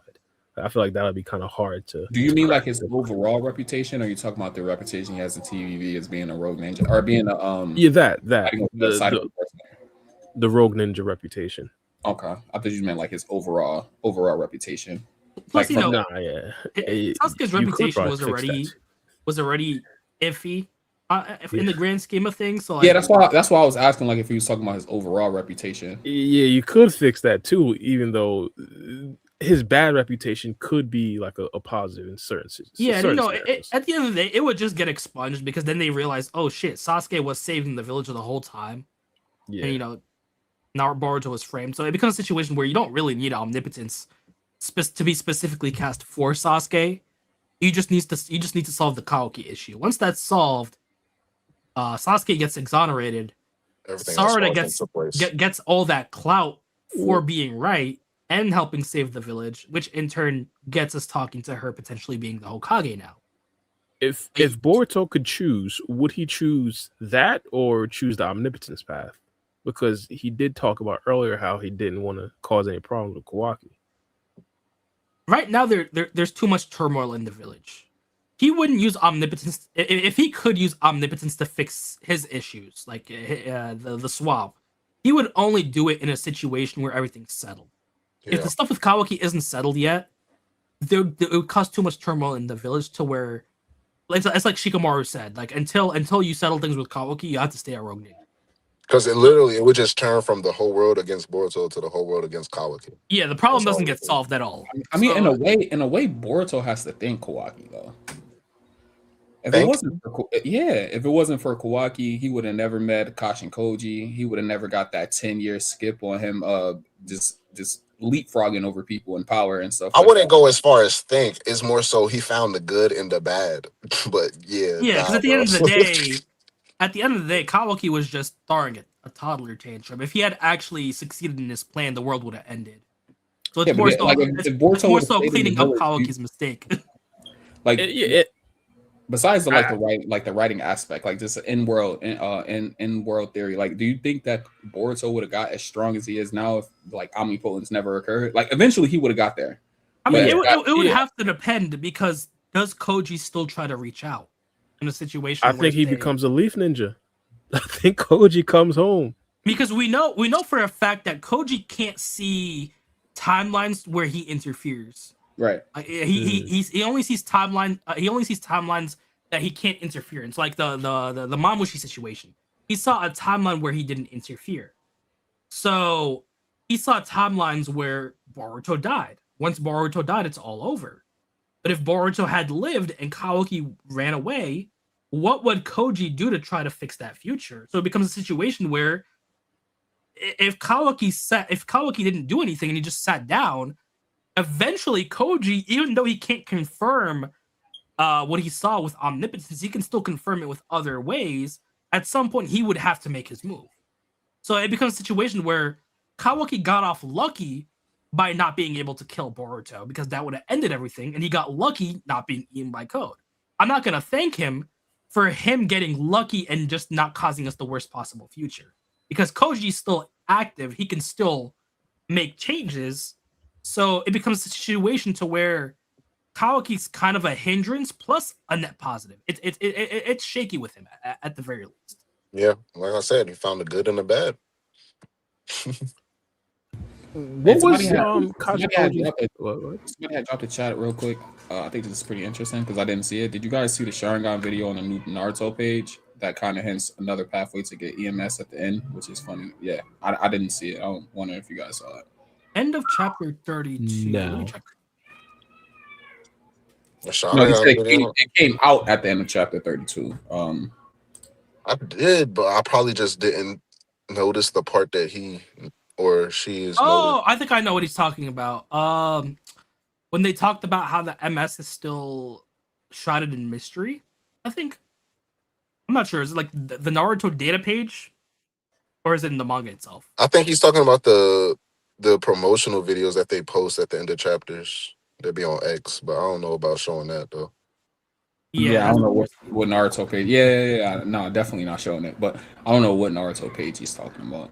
Like you talking about? It's the one. It's the English Yeah, account for the no, TV Vortex stuff. I think I know what you're talking about because at the end of every chapter they post the promotional. Either that or he's talking about the YouTube shit because they do be posting videos every now and then. So, but I don't know if it dropped a new video within the last few days. Maybe I just missed it. But because we know she's gonna go blind, and to get an EMS, you need an eye swab. So unless they do some like technology thing. Well, he is talking about a new pathway to get an EMS though. So like, I'm guessing he's talking about not the pathway of swapping eyes. Like there's a different method to getting an EMS, which is interesting. it might be. If that's the case, Like Black Zetsu, he tampered with the tablets that explained the EMS and stuff like that. So like, what he did could have like, the Uchiha was reading that stone. It was a stone tablet, right? And they would decipher it with their Mangekyo, and with their Sharingan. I'm sorry, and it's already been stated that Black Zetsu tampered with it. So them unlocking the EMS, the way that they know to unlock the EMS is most likely true. Is true, obviously, not most likely, but obviously true. But there most likely was a different pathway to getting the EMS because I mean, I'm just talking like, I mean, hypothetically, you're right though, because there could be because another way to get the EMS. wasn't he trying to like drive the Uchihas in a pathway of hatred and stuff like that, yes. so he can get the person, so he can manipulate them. Yeah, so I see that Black Zetsu, he probably implemented that. You got to take the eyes of somebody close to you in order to get EMS, and most likely worked, but it was probably another pathway to that wasn't as brutal. I feel like in that situation, if we're going with an old style way where it was just hidden, then we have to like consider who can give her that info. And she slips up on it on accident though. Like you don't have to always be given the info. Do we think it would be accidental, or do we think it'd be something like, oh yeah, Orochimaru spent like a decade researching and he might have something? That would be way better. That would be the better way. Yep. Because if we leave it up to her, what can she really do other than fight and burn out her Mangekyo?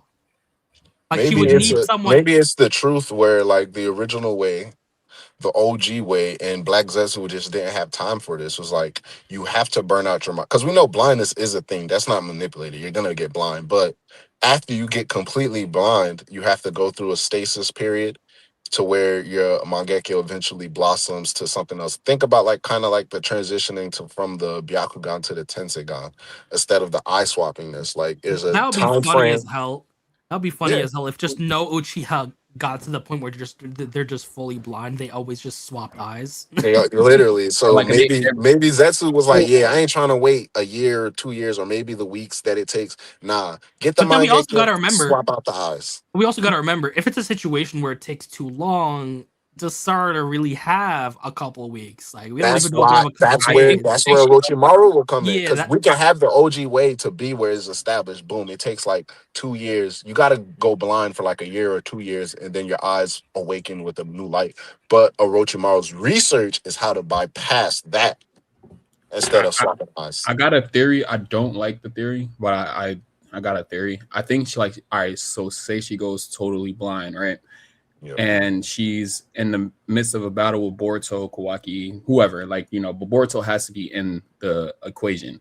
And she just wants to help Boruto and help save Boruto so badly, and she feels powerless that she awakens it like through love or some shit like that. Like I don't like it, but I can see that happening. Man, I'm not mad. I'm not mad at what you said. I'm mad at the hypothetical fan reaction that I just thought of in my head, bro. All the fans will say, X is gonna go crazy. Oh, that can't happen. You know that can't happen. The thing that makes me iffy is I feel like Sasuke would have a countermeasure because he's been gassing up Sarada's Mangekyo. Or Sasuke, yep. Yeah, and we know Boruto. We know Boruto knows about the Mangekyo's effects. Like what he said in the last chapter confirms that he knows, she will go blind, which means Sasuke would have had to have told him about the side effects. So it feels like they read about it. They have a whole book on it. Sarada couldn't. Sarada couldn't get past the book about the base Sharingan. Yeah. All she knew was that the next stage was called Mangekyo. She didn't know nothing else. Yeah, so would we think Sasuke would have a countermeasure for that? Because with the way he's been gassing her up, it's possible. He would have to know that unless she fixes her eyes, she only has a few battles in her. And Boruto says, I'm worried about the Mangekyo's damage to her vision. So I wonder, would Sasuke have had a countermeasure that he told Boruto that there's a possibility she can get her EMS doing this, and this? I think, I'm about to say the answer either lies with either Boruto or Orochimaru. So, because it would have to have been, because we know for a fact Sasuke done told Boruto information about the Mangekyo, and then we went off panel during their conversation. So we know he told him things that we didn't see him tell. That's convenient for whenever Ikimoto needs to pull it out the story. It would make sense if he offers the next piece of information for Sarada's further development in terms of her Mangekyo.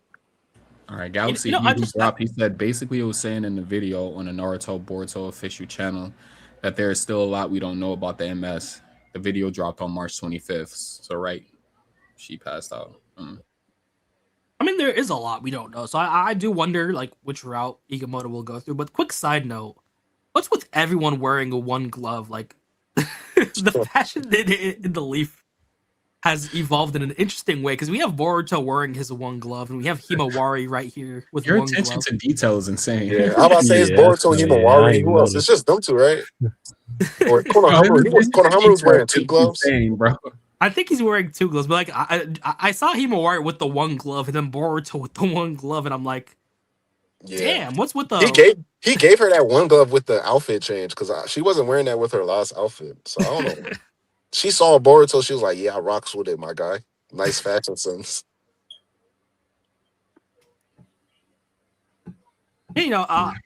Everybody got cold belts too. We also have to wonder, how long will it take for Sarada to even wake up? Will we get an instant wake up in the next chapter, or will she stay in that Inojin situation for a couple of chapters, or a chapter or two? I don't even know if we see her next chapter. Maybe I think we will see her on a bed with Sakura. The question is whether she wakes up. I'm thinking because we got to focus on either Inojin or Sarada, or it's going to be both. And if it's both, then it's basically they're fine, and we're just going to gloss over their current status, and we'll get back to them whenever they wake up. But if it's one or the other, that means one of them got something important going on. I just hope we get the answer to the Inojin situation with the eyes. Everybody want my man Inojin to start walking around like Toph Base on. Hey, I'm not mad at it, bro. I want to get into the Eno conversation, but I one thing I just want to throw this in there. Hot take. Cole should quit everything he's doing and just create designer belts for Lee. But anyways, it's kind of weird that how him going blind, right? Where he just got all of his internal organs ripped out of his body, and in a way Himawari was able to recreate them. Yeah, it makes me think that she could fix his eyes. The only thing that I did hear against that, and people made a good point, when Naruto fixed Kakashi's eyes, he had Sage of Six Pass. It wasn't just Karuma fixing the eyes. Yeah. And even if we said, yeah, sure, she can heal eyes now, she's a practical senju being, where any immediate losses of limbs or anything is just negated because Himawari is just there. What's stopping Sarada from plucking out her eyes, getting a new pair of eyes, doing a twin swap, and getting the EMS? I feel like logic. I don't think they would do that, but you're right. Technically, I feel like it ruins the stakes. Maybe she can't heal something as complex as the EMS, but a regular eye, it doesn't seem too far fetched. So, but even then, a regular Sarada eye, I hear you. So You just have 2 new eyes, and then we run into the question of what's her limits. Is she like a sensu bean where she can only restore those limbs if they've been immediately hurt, or can she restore eyes that have been gone for years? Because we know that isn't the case, because Boruto in the flash forward is still rocking with that damaged eye that can only really open once he activates the karma. So what would be her limits to that healing? Like, can she not heal scars then at that point? And it becomes a situation to where I would rather they just keep some Inojin damage to where maybe his eyes healed or they're not perfect, or she closed off the blood vessels, but she couldn't really do anything for those eyes, because we run into some situations where that might be too broken of an ability to where I can basically heal anything as long as it's been new damage. Well, like with the thing with Boruto though, like maybe she doesn't heal Boruto eyes because he just doesn't want it to be healed. Like kind of like a homage to his sensei. His sensei lost his arm in battle, so and he kept it that way. So he just feels like he should not have an eye just to represent his sensei in a way. And Sensei didn't have an eye either. He should not have an eye. Just to I fuck with you, Sasuke. I'm not do you think Sasuke would want an eye if he could get an eye back? An eye, yeah. His arm. I was just making the representative of his arm though, like not his physical eye that he lost, but like Sasuke never. He could have got a scientific ninja tech arm. He could have did anything to like have. If in a perfect world, Inojin could go to the eye bank and get new eyes. Like, we've seen people plug dojutsus like their light bulbs. So why couldn't that work for like random eyes? Like, oh, this guy died a couple months ago. Let me take his eyes. Shit, maybe it just works for the Sharingan. That is true, and that's grave robbing. That's inhumane. I mean, it's like it would be like an organ bank, an organ donor. We have spare eyes. It's weird. Like, why would anyone be walking around with one eye when we've seen dojutsus able to be transplanted? Why wouldn't that be the case for normal eyes? Like, unless you want to say. Now that I think about it, now that I think about it, because when it first happened with Sarada though, it's like.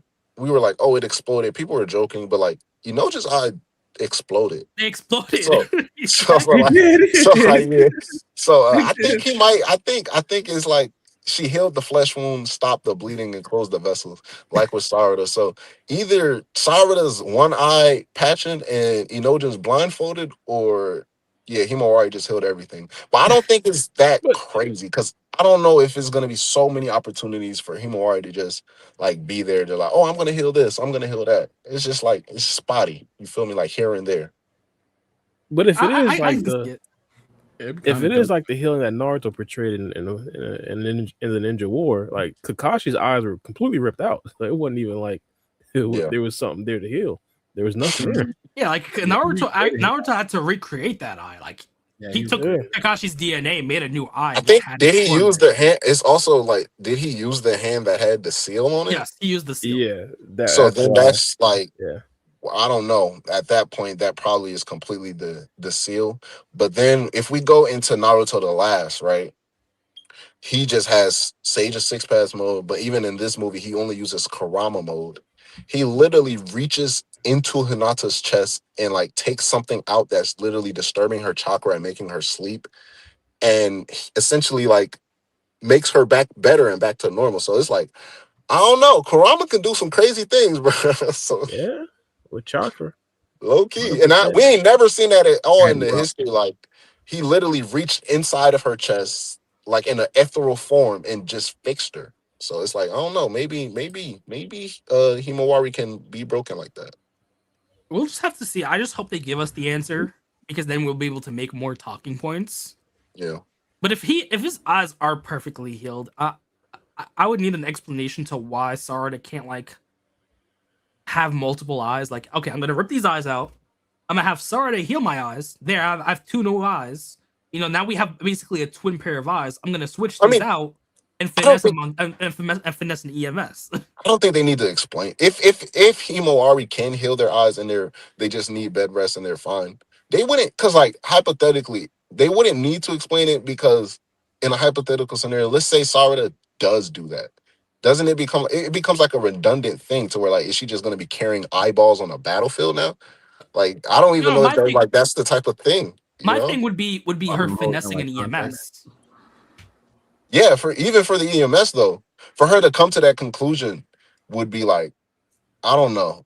Like it was because it would be like she hasn't been through a timeline. Like she's been through some stuff now, especially these last 3 years, but she hasn't been through a timeline that's been savage enough. She's been through life or death situations, but savagery enough to where she understands, like, I gotta do this to survive, like how Madara and them grew up. Maybe Madara might come to that I mean, conclusion. If it he wouldn't. had somebody that can heal, he'd be like, yeah, I'm gonna just rip out my eyes, give me some new eyes, and I'm gonna try to see if I could do this with my old eyes. You know I what I'm mean, it saying? wouldn't even be gruesome. It's like, okay, Sakura, mom, put me under the table, take my eyes out painlessly.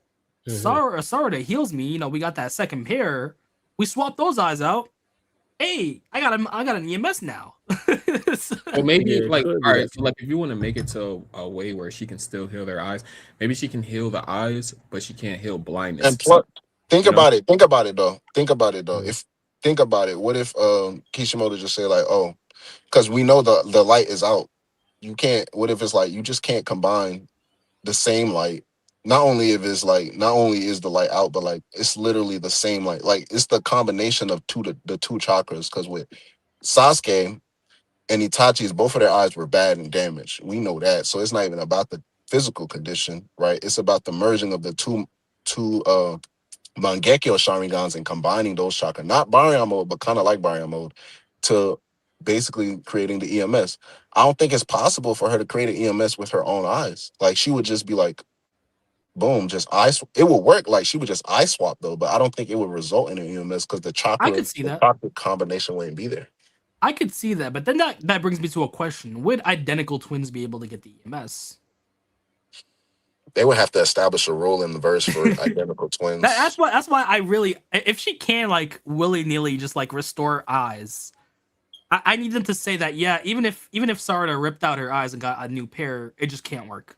Just tell me that at that point, because then it makes things a bit weird to why if you're looking for another mystical pair of eyes that closely match yours, copy yours at that point.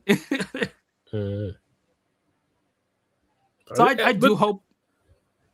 Oh my hypothet- I do hope they explain it. That's all. yeah, 100%. But even hypothetically, let's say she gets dojutsu eyes. Sorry, talking. Or let's scientific dojutsu eyes specifically. Hypothetically, would her own DNA kind of rewrite to have more Sharingan features? Unless Amado does this, like he would probably have to give the eye like he did with Delta's eyes, like give it an ability. I don't think that's far. He can give it a many abilities if he wants to, but it would have to be a limited capacity, like how Delta could only store so much chakra in her eyes, It could be. I'll see it. or store so much jutsu in her eyes. But she can also release the same jutsu and also shoot disintegrating laser beams. So who knows? Maybe she can like if you give her scientific eyes, she just starts shooting the black holes out her eyeballs. You never know. Be like the Kakashi thing.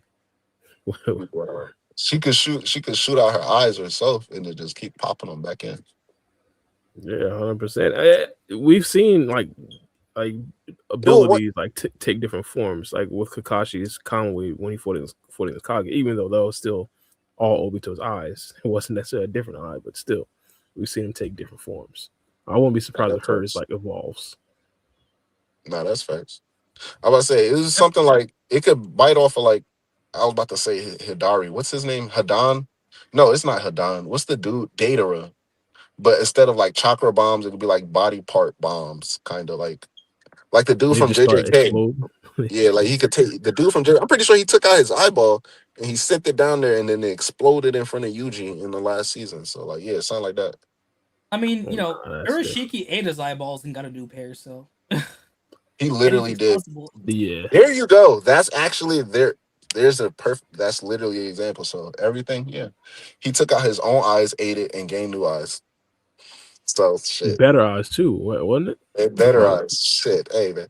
But hey, is Sarada really like? That's why my point was like, hey, the times, man. Is she really about that life to where like I'm gonna take my eyes out and eat these bugs? I don't. I don't think she's about that like that. I don't think Yeah, it's. it's not I don't, different. yeah, it don't sound delicious at all. That don't sound good at all. Yeah, no, absolutely not.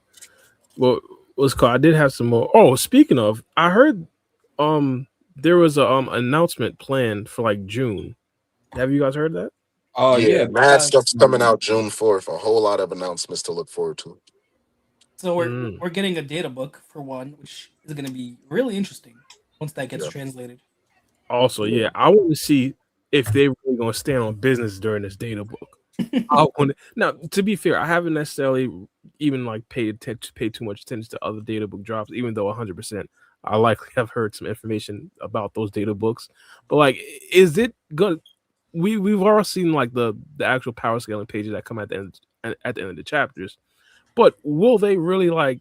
Will it be something there that pretty much states Sarada is like the strongest Uchiha at this I mean, point? if Ikamoto goes scorched earth and gives us like those old Dragon Ball style power scaling pages, and just has like a totem pole of where each character stands, expect Twitter and YouTube to be a dumpster fire for a couple of days. If they have Easily. Sarada verbatim stated over so and so characters. Nobody is gonna want to hear from me if that's the case. I'm not a big data book person, but just because I'm like, bro, if that's the case, if they really have something where like they're explaining her Sharingan, they say, and she activates the Ohirume, now becoming the strongest jutsu in the Uchiha clan. Like a statement like that, Yeah. just say something like that. Y'all don't want If to. they have, Don't click on my videos. Don't yo, click. the second they say Sarada has surpassed all her Uchiha predecessors. Yeah, Slide it. As soon as it they say becomes something like stupid. that. She has It, be, surpassed and now officially become the strongest Uchiha of all. Like how it what they becomes call stupid. Tornado on that data page is like the strongest Otsu or the Strongest strongest enemy. foe. Yeah, the strongest enemy ever or something like that. Like yeah, You just need that. That's all you need. that's all I and then need, he gets bro. talked one Yo, time. if they say like Delta has surpassed everyone that Naruto has fought so far, like in their little fight, that's gonna be hilarious. Then that's even crazy too. And then you just say, oh, Sarada's stronger than Delta. That Delta's stronger than the Delta Naruto fought. Yeah, it's gonna But be then Shippuden bad, gets bro. clapped. It's gonna be bad. I'ma still stick mainly to my headcanon, but if we get something straight up like verbatim, like this is the strongest or this is the like, yeah, I'm gonna have to bring it up. I'm gonna have to, especially now that it's like this is the field of area of work I'm in. I'm gonna see what's in them 600 pages, and I like, hey man, look, Yeah, unfortunately, like you can't be that one guy in power scaling debate saying, "Oh, you can't invoke the creator." Like you yeah. gotta, you Like, I'm gotta be like, like, all look, right, bro, the it's in the creator said data it. book, bro. The data book Like, literally says Yeah. creator said it. strongest Uchiha jutsu of all time. Yeah, like So writing is irrelevant. Like whether you think that's good or bad, that's irrelevant. If Ikamoto verbatim says Sarada is the strongest Uchiha in history, that's it. It doesn't matter if you Yeah, don't like like it. Ikamoto said unfortunately, it. That's what he believes. unfortunately. But yeah, so I gotta see about Sarada. I gotta see about Himawari, current level Himawari. I gotta see about a few characters, especially characters like Chocho. Like we gotta put this to bed. Gotta put this nah, to bro. bed. We Chocho can't has have surpassed all her Akamichi predecessors. we can't have Chocho out here getting wild statements, bro. We cannot have that, please. Hey, bro, she was two piece in Mamushi. Look, man, I Like, know people gonna bring up the Mamushi, like his head explode. I don't know what's up with the explosions this arc, but Ikimoto likes she's getting people. Jigen level. Man, I don't know about that, bro. I'm like it's headcanon, but hey, there's statements in the manga that my guy Mamushi is dumb, and we know intelligence requires you to basic math, use chakra to defend your body, to reinforce your body. He wasn't reinforcing his body. And That's you what know, it is. No, I used the example from Dragon Ball to when Genyu stole Goku's body. Genyu wasn't smart enough to utilize Goku's body to the fullest, which made Goku seem weak. But that didn't mean Goku's body was weak. It just meant that the person currently piloting that body couldn't operate it at 100% efficiency. Yeah, even that, even if we like look at what's the name, my guy Kabuto when he first fought Naruto. And he caught that Rasengan to the gut for the first time. He was like, oh, snap. If I didn't reinforce my stomach, my abdomen area with chakra, that would have killed me. Literally what Kabuto said. So it's like, you got to consciously do that thing. And if we know you getting dumber and we seeing Chocho punching your head off and nothing is said about it, I'm going to have to chalk it up to the game. I'm like, hey, He wasn't reinforcing his body. He gotta be. Because I if he appreciate. is, Mhm. we can't have these conversations. At that point, Boruto is a reset power system. Like once the story starts, the power system reset it. Everybody started from the bottom. Hey, you preempted what I was about to say. I was about to say if we see Chocho's up there with Itachi, dog, I don't want to see anybody complaining because we Like, set the foundation. But since you just said I was starting on for brand new power scale, I'm gonna have to go with that as well. And if anybody asks me, hypothetically, old character Sarada getting put over a character like Madara, now it's a whole new power scale, partner.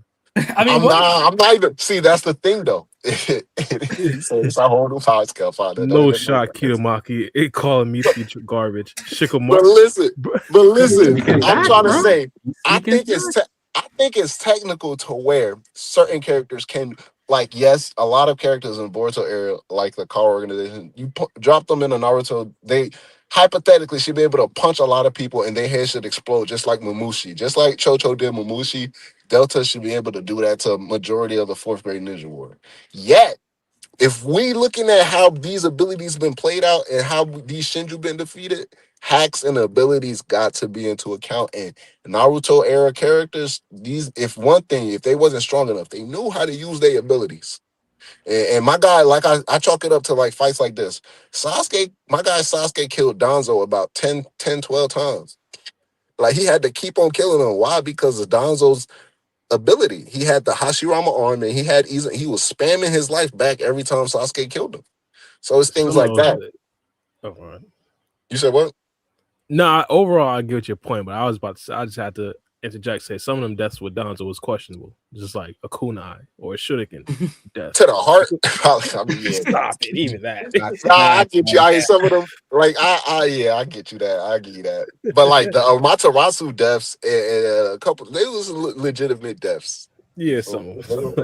Yeah, I get your overall point. I agree. So you drop somebody, like I said, Naruto in the Mamushi arc, 1,000 shadow clones. I'm pretty sure he would have pulled that out the minute he saw. You know what I'm saying? Roughly nearly 600 pages. I hope Ikamoto gives us some conflict and chaos because I know I'm here for it. I'm here for those. Bro, the strongest Uchiha of all time. I'm here for it. Did you see Sarada in that damn Ohirume position with the freaking triangles behind her? You gonna have that page in the bottom corner of the data book. I'm like, look. I think they should just troll you just specifically and put the strongest Uchiha and have Shishui right there. If they do, I'm gonna be like, hey, it's in the data book. But I'm gonna tell straight up, don't bring that data book my way. That's not valid in my. At that point, I'm gonna let you know up front. We not making sense or we being ignorant. I'm gonna have my ignorant point and you could have one ignorant point. My ignorant point is I'm not taking anything from that data book into account. So that's what what's called, I do gotta bring this up because this is my guy. Kitamaki in the chat, he pretty much said he still has no idea how Mushi died. I kind of agree as well. But didn't Boruto? Nah, he just evaporated. Yeah, he just after his eyes exploded. After he lost his eyes. So everybody their eyes should just evaporate in that sense, right? Hey, tell Keto, man, Ikimoto's trying to leave it up to our imagination. Type shit, yeah. Daemon killed the last one. Yes, how he died. I gave it to Daemon. Daemon killed the last one, and they all just, I mean, chalk it up to either like they just been through so much. He was like, I ain't got time to think about them physically killing him, or just be like, when all of their eyes got destroyed, instinctively they all can't clone no more. So either you want to have your characters go around killing all the Mamushi and explain how they did that, or just have them disappear right in front of everyone and just go about your day. Yeah, you could have had Daemon and Boruto activate. They could have literally had next page, literally show them killing off like 10 Mamushi and just been like, all right, I think this is the last of them. That way we will understand. Oh, they went around killing all. So yeah, they could have done that. Well, I would say it would be questionable after you got to like the last 5 or 10. Like those ones have to be strong at least. But overall, I get the idea. You should at least show. That's how you can make Mamushi an actual like a better villain than what he was as far as like the stakes and everything. Well, I was about to say, chalk it up to the game. Have Ino just sacrifice his legs too. Be like, hey, David, I want to break both your legs and pulverize your eyes. So now Mamushi can't move. I don't know, because he could still fly though, can he? Yeah, you're right. I don't know, man. Fuck. That's But then also, Ikimoto's thing, man. do you wanna run an extra page of just having them fight blind Mamushi, Yeah, or do you want to paced just end out. off the arc? Because once his eyes were gone, that It's like, was what the else end do you of want? that. Yeah, Like either you have an out of screen situation to where they took all the Mamushis, or you dedicate a page of them fighting the Mamushis. I feel like yeah. you reach the same conclusion to where do you really want to see more of Mamushi at that Yeah, point? I think it was solely a business decision. He was like, "Yeah, let's have him disintegrate." But I agree because when I read it, like Keto said, I read it and they started this. I'm like, "How do?" That's the first thing I said. I'm like, "How these niggas dying?" Yeah, it makes That's sense. what They study Unless they just evaporating. unless they just tell us that if all the eyes are disconnected, he just auto dies. Like they could have easily put that sentence just right there. That could have been a But then voice quote. That ain't have to be. imagine if in chapter 4, when Mamushi tagged Boruto against the wall, if he would have just used his sword and then Yaga stabbed him both his eyes, did he Damn, just that makes things disintegrate? even worse. He Like, could does have he just killed Mamushi disintegrate? right there. You feel me? Exactly. Yeah, 100. They 100% should have said at least killed them. My thing though is I think they had to include them actually physically killing the rest of the Mushi just so it would make sense for the story. Like if not, it's just like we're just left in the dark. Like what happened? You can like just tell Inojin, yeah, if you destroy all their eyes, they just die. He could have just low key Yeah. just dropped that and just Yeah, said, Keto, Koji should have said that. Keto said he should. I mean, that's right. They should have just basically said killing the eyes stops his ability and kills him. So yeah, that could have just been a rule established, but he never did establish it. we could also chalk it up to Koji saying, I just don't feel like telling you. Figure it out. Hey, if we on the whole thing, I just chalk it up. Hey, my guy Koji be contradicting, man. Look, I mean, Koji did say, oh, I don't have to tell you, Inojin, right? I have no need to relay to you based on your expression. Maybe Inojin just big brained it. I'd be side-eyeing Ikimoto if he did something like that. Just next chapter. Oh, I didn't. I just decided not to tell it just tells the viewers, what did we just figure it start out. seeing Inojin start disintegrating because of the juice? And then we know it's real. Like, okay, then yeah. But nah, bro. Never know. It had to have been a business decision. He had to have been like, yeah, bro, I ain't trying to do nothing else next page. Let's have I ain't him wasting no disintegrate. ink. Yeah, gotta respect it. And I think it was a point where I don't know if the kanji wrote it like that, where Daemon was facing him. I think Bug, like when the anime comes, like his coat, I think the little furry claw mark part of his outfit is gonna make like a buzzing sound, like bugs. Cause like Daemon was like, it's an annoying sound, those damn bugs.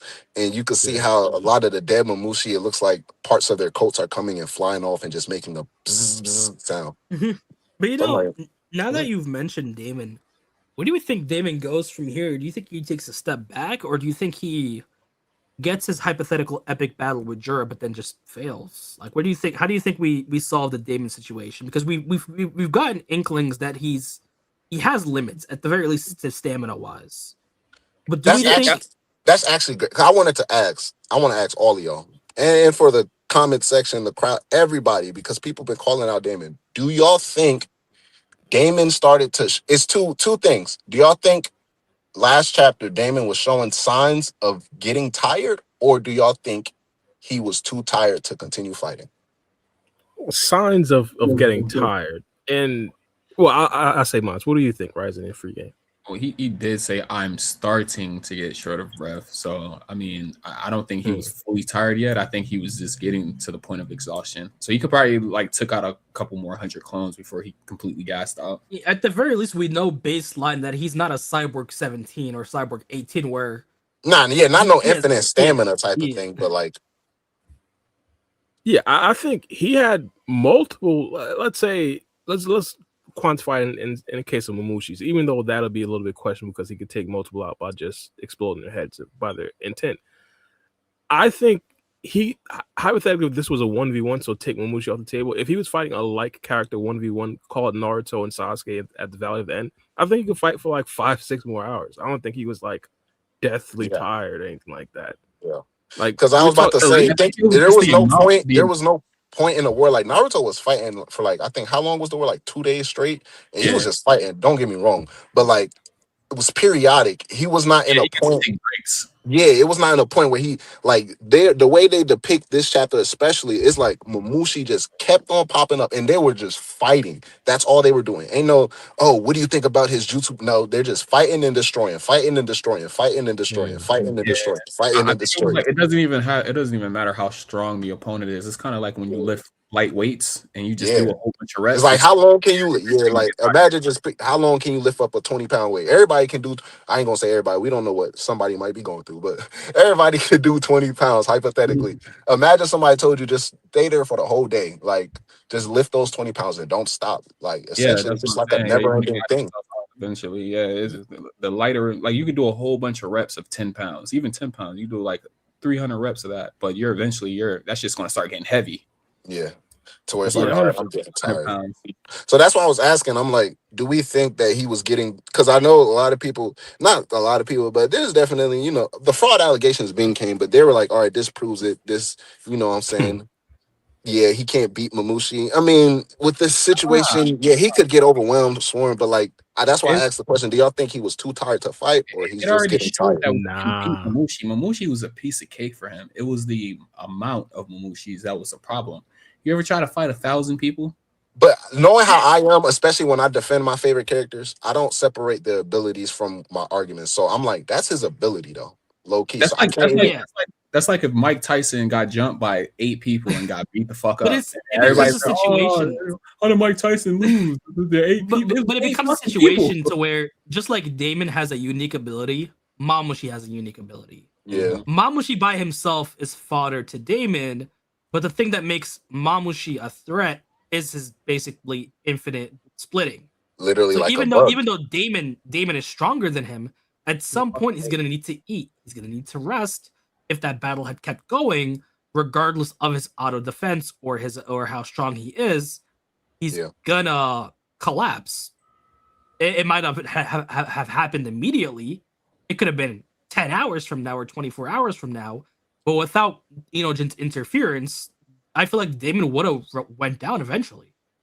But I'm Especially if he was thinking just by because like himself. at the point where like the bodies became so much they couldn't stand on the ground, we saw Ada and Damon fly through the piles of body. It was like Damon said something interesting. So I'm thinking like in a technical sense, like why wouldn't it make sense? Kind of like how you were saying, like, why wouldn't it make sense for Sarada to pluck her eyes? Like, because Damon was there. He was like, keep on flying. Ada was like, all right, they're too fast. He was like, it doesn't matter. I'm going to take care of them. And that's when we saw Boruto was like, I'm going to back you up. And they were like, oh, thanks. I think at that point, Damon was like, well, shit, it's going to suck. But as long as I'm on top of Ada, pause, and I'm holding her, no matter what happens, they can't do anything. So I think Yeah. at that point, he resorted to like, all right, we're going to the cheat code. And it was never meant for Daemon to beat Code. Daemon was just supposed to be like a big But plus to the battle. Like he was never meant to. They never thought. Well, Koji essentially never thought that Daemon was going to be the one to beat Code. Shit, Shikamaru didn't Mamushi. either. He You mean had. Mamushi? You mean Mamushi? My bad. Why I keep on saying Code, bro? Yeah, Yeah. Mamushi. My fault. Yeah, he didn't. It was never for Daemon to beat Mamushi. He was just supposed to drive down the numbers to make it easier for Sarada to use her EMS and get the remaining. I ain't gonna lie, they was trying to stack Sarada belt up because she already got Ryu. She was finna get Mamushi, and then we was potentially finna give her Hidari. Yeah, and her eye had to explode because it was like at this point. Yeah, too many W's at this point. Because then it just makes Sarada, it makes the easy it makes it to where like Sarada is the easy solution to every problem. And plus, Jura's IGBO's losing space. He's like R.I.P. Matsuri, R.I.P. Ryu, R.I.P. Mamushi. He losing space at that point. When you finna get your get back, gang. Side note, so since we talked about what we think would happen in the next chapter, I would love to see a couple panels of Jura's reaction to Inojin still being alive, but also Inojin taking out Mamushi. That would be wild. For the And love then of him like too. and for like the love him of like Himawari, kind you of want to shed a tear. I have this one single but tear. him also gaslighting himself about love because in his mind he'd see it would be Inojin's love towards Himawari that kind of powered him up. Yeah. And that's one thing that he'll find out that he lacks. He lacks the capability to love. Unfortunate. What Let's go. I had a different conversation, but I was going to change the subject completely. We still on board, so how's it? Nah, go ahead. 3 hours in, you about to end. I'm about to say shit. Yeah, we done did our due diligence. Oh yeah, facts. So I wanted to tap into Invincible 2.5, 2.5. Bruh, it's been like a running joke on TikTok, and y'all have to step up for Invincibles. At least provide some sort of backup. Is Invincibles powers not necessarily in itself? I knew. That's why I had to not necessarily in itself, but among other animes. Is it Wait, really hold on. bad? You're not about to spoil season 4, right? No. But hypothetically, it'll be like a UFC edit where Hercule is fighting against like Thrag or something like that, and Hercule is like destroying Thrag. Like, is it really that bad power scaling wise? Like, characters like Hercule Nah, especially not. I know it's hypothetical, but ain't nobody even put hands on Thrag. I get it because it was like there's a lot of scenes where it's like, well, we know what they can do. We've seen things they can do, and there's certain things it's like they really need to struggle to do that. I get it, but I watch it like for some reason my brain, I don't want to say operates normally because this is a lot of people have this complaint, and I was just like, I guess I'm in the minority select. My brain operates like when I watch anime, I watch anime.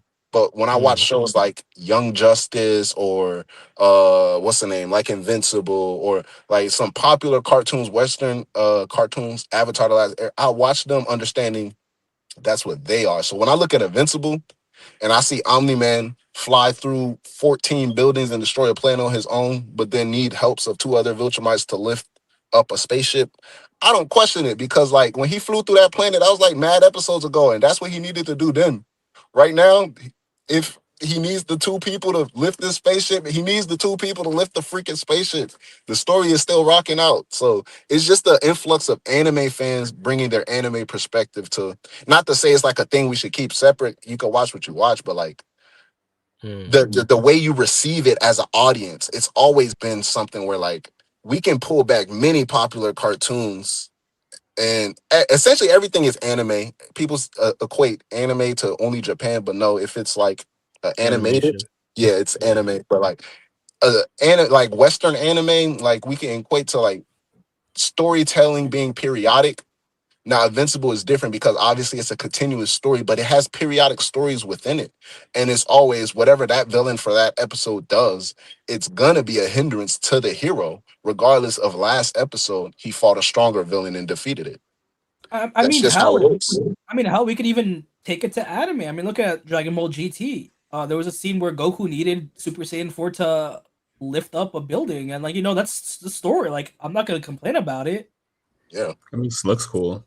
We like it, and like you can bring it into other mediums too. Like when I first watched Infinity War, I was like, how the fuck Thanos just piece up the Hulk like that? He just used taijutsu and then just bodied him. Like the Hulk is supposed to get stronger as he gets angrier, but like when you watch it again, you look at it and like, oh, he didn't give him the chance to get angrier.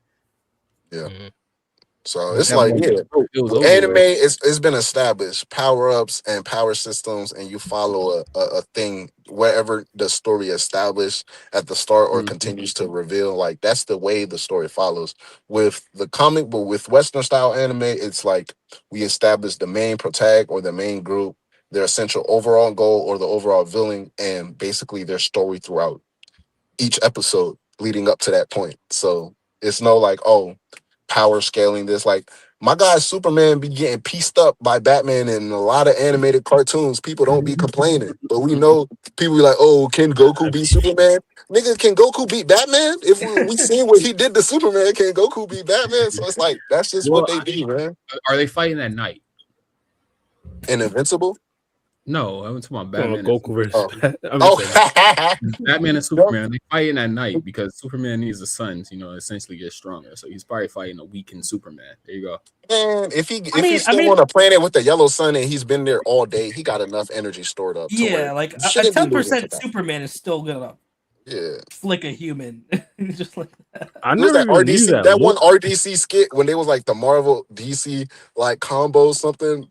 It was like when Superman was tweaking and then Batman threw a fake rock on the ground and he was like, "Oh no!" He's like, "Look at you, stand up, nigga." It's like that ain't even real kryptonite. You got PTSD.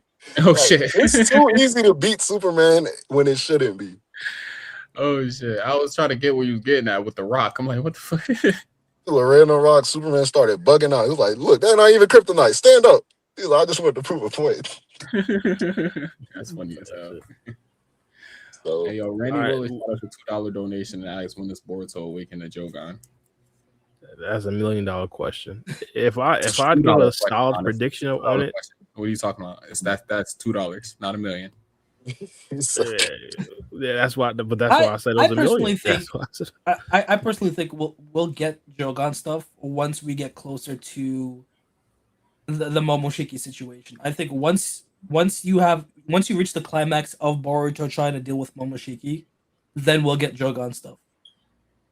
Before then, I don't think we'll get too much. If you were to try, and of course, it's pretty much just throwing darts at pretty much a smoke screen at this point. But if you were to try to label a chapter number, what would you say? Ooh, that's difficult. So we're about to be in chapter 34. That'll be chapter I'd say 6 more chapters. We're still Hidari. You know what? I'm gonna say between 45 to 50. I still think that's too early. I'll say between 45 to 50. I was actually right there as well. I was just about to say if I was going to throw out a random number, and I was about to say 48. So I was right there.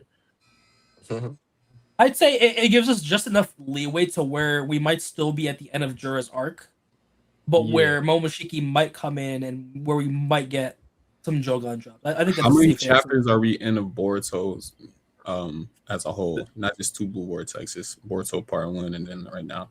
Let's see. We ended off at 80. Yeah, 113, 114. We're about to hit 114. So like 150 chapters in? 114, 113. Yeah. No. I'm saying 150. Yeah, hypothetically. Yeah. So almost an entire decade before we get the Jogan in the manga.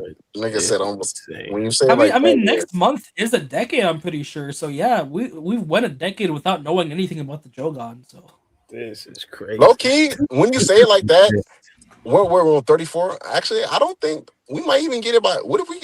I'm gonna go off a whim. When you think we gonna get the Jogan? I say chapter 40. The way shit been going, we might get that joint chapter 40 because I don't know what he got in store for us in the future. So I mean, he's had 10 years to figure it out. So we just getting Boruto's Karma Seal after it was like hinted at of 2 Blue Vortex like 30 chapters in though. That's true. I feel like it's certain things like he wants to just like he don't even want to build up to it. He just wants to like boom, here we go. Because I know y'all already did the build up on your own, and I think the Jogan is one of those things to where like we knew Boruto was going to do the karma. He teased us with the karma. We got Momoshiki using Boruto to do all this cool stuff. So it's like we need to see Boruto go crazy with the karma, and then he gave it to us. So when it comes to that Jogan, the way he's been doing things, it might be like how with these new jutsus, like boom, right in your face. Oh, Boruto no flying Raijin? It's just gonna be one of those things where like if it's a situation where it needs to activate on its own, it's gonna be in the middle of a situation where we're not even gonna consider it. And there's gonna be so many in our faces things that we're gonna be looking at, and then the next chapter come out, boom, Jogan. And everybody gonna be like, oh, he said she had no nipple. Everybody gonna be perplexed. You know what I'm saying? They're gonna be like, what? Boruto got the Jogan. It's gonna be crazy. Not the fucking Kevin Hart reference, bro. Literally. Yeah, no nipple. I'd rock with something like that. What would you think, Free Game? If you throw a chapter on it. Oh, that's why I already said like 150 chapters in, but like as Black was starting this, spit, I'm gonna have to agree with him. It's just gonna surprise the hell out of us. It's gonna come out of nowhere. It's not even gonna make sense that it popped up. Yeah, that's why I say chapter 40. if we do get the Jogan and we don't get no Tonary reference, unless that guy's sealed on the moon, dude's a terrible guardian of the earth, because where has he been? He's missing in action. Literally, the Earth's been almost destroyed how many times in the so-called Guardian? But my guy in the prison right now, he locked up. They can't let him out. That's what I'm saying. If he's sealed, he gets an excuse. But like, if he's just chilling on the moon, they said 1,000 years. It's 10,000. 10,000, my boy. Is Orishiki manga? Do they consider him in a manga? Has he ever? That's the thing. If it runs parallel and that arc never happened, then Toneri's chilling on the moon. But if a similar situation did happen off screen in the manga, then he's sealed. We just don't know which of the cases it is yet. Yeah, the way they explain it, they say the anime and the manga they're both canon, but they take two separate paths. Yeah, it's like for example, we know a Sumire arc happened in the manga. We just don't know how it played out. It could have played one-to-one to the anime. It could have had some minor differences. We just know it happened. We know they went to the Mist Village on a field trip in the manga. We just don't know if it happened one-to-one. So the same thing could be for the time travel arc, time slip arc. That could have happened off screen in the manga, and we still have him sealed. It could have played out differently, or it might have never even happened. And in the manga, at the very least, Toneri's still on the moon. If that's the case, he a bum. If he's sealed, that's fine. Yeah, dude literally said he was gonna protect the Earth, and we haven't seen him in a minute. Yeah, from what? Bro, he got knocked out by Naruto with one point. A teenage Naruto. Oh yeah, all right.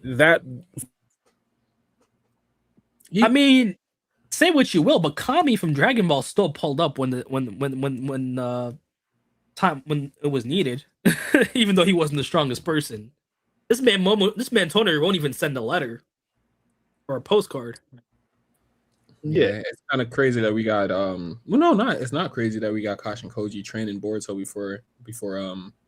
Man, I remember all those theories during the 3-month hiatus at Boruto's on the moon. He's training with Toneri and Sasuke on the moon. They were hiding on the moon. It can get there though. It's a possibility. It's still something, in the future for Boruto and Toneri. Yeah, it's possible. Maybe he trains them, teaches them some Shinjutsu. Never know. I mean, he don't even train him in a traditional sense of just hand-to-hand combat. He just teaches him something that he needs for the future. Some because I don't think he knows any hand-to-hand combat that's going to help him out. He's pretty. See, Toneri's still stuck in Naruto connections. That's where he is right now. Got you. Yeah, go ahead. No, go ahead. No, I was about to say this new data book not going to do Toneri no favors at all. He's not even going to get mentioned. That too, yeah. I swear, if we get the data book and then we see the Jogan labeled scrapped concept, I'm gonna be pissed because I've been advocating for the Jogan for over a decade. They do that? They let people know who retcons?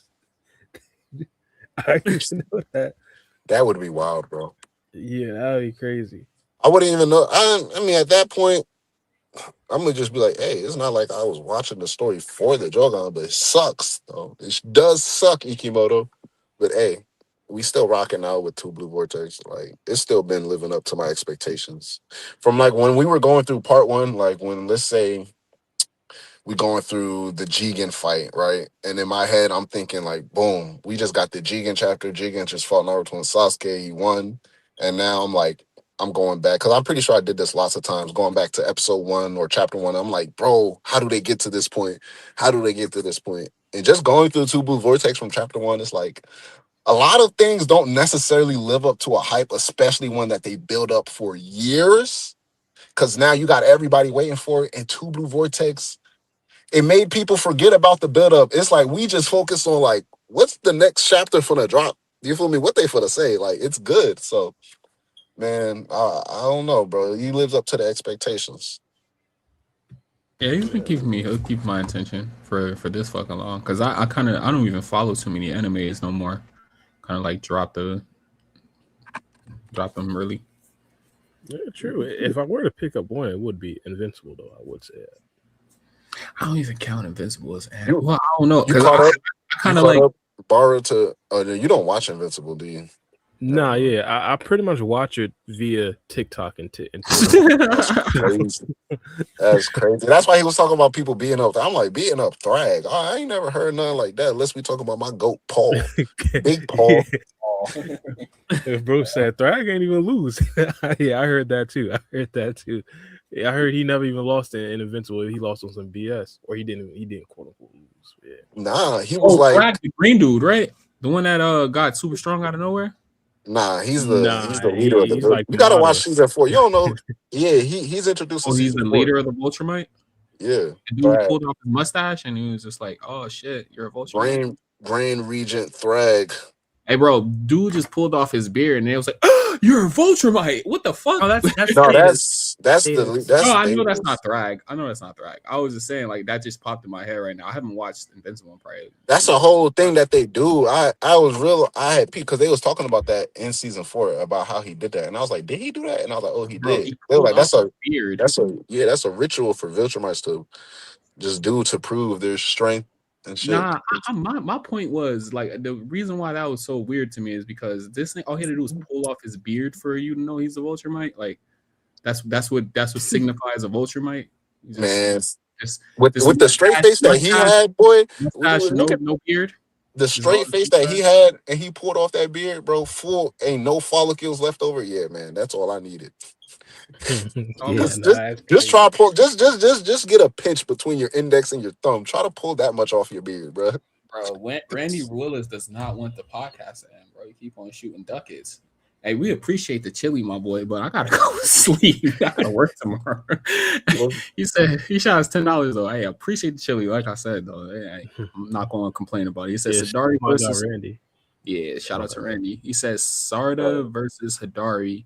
Do we get Renegon Sarada with a Sun Renegon pattern? Like, can Sarada evolve her Mangekyo into a Renegon?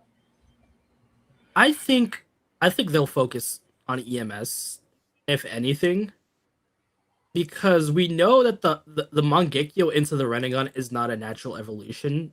We know Kabuto theorized it, but he was just wrong. It's merging the chakra of Indra and Ashura to recreate Agoromo's chakra. Plus, I feel like even if she could get the Renegon, I think because of the art style, because of the art design, I don't think the Renegon would really look good on her, especially like a dual Renegon. I think Sasuke, it benefited Sasuke of him having one Renegon, and it kind of works because he usually keeps that eye covered.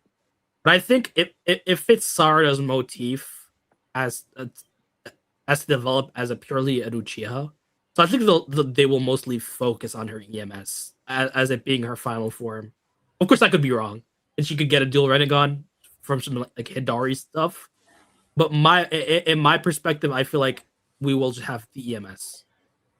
I think it's gonna have to be after the Hidari fight to whatever evolution. Her final form is gonna come after Hidari's fight. So whatever new eyes or updated Sharingan we see is gonna be that. But yeah, like I agree with Ryzen.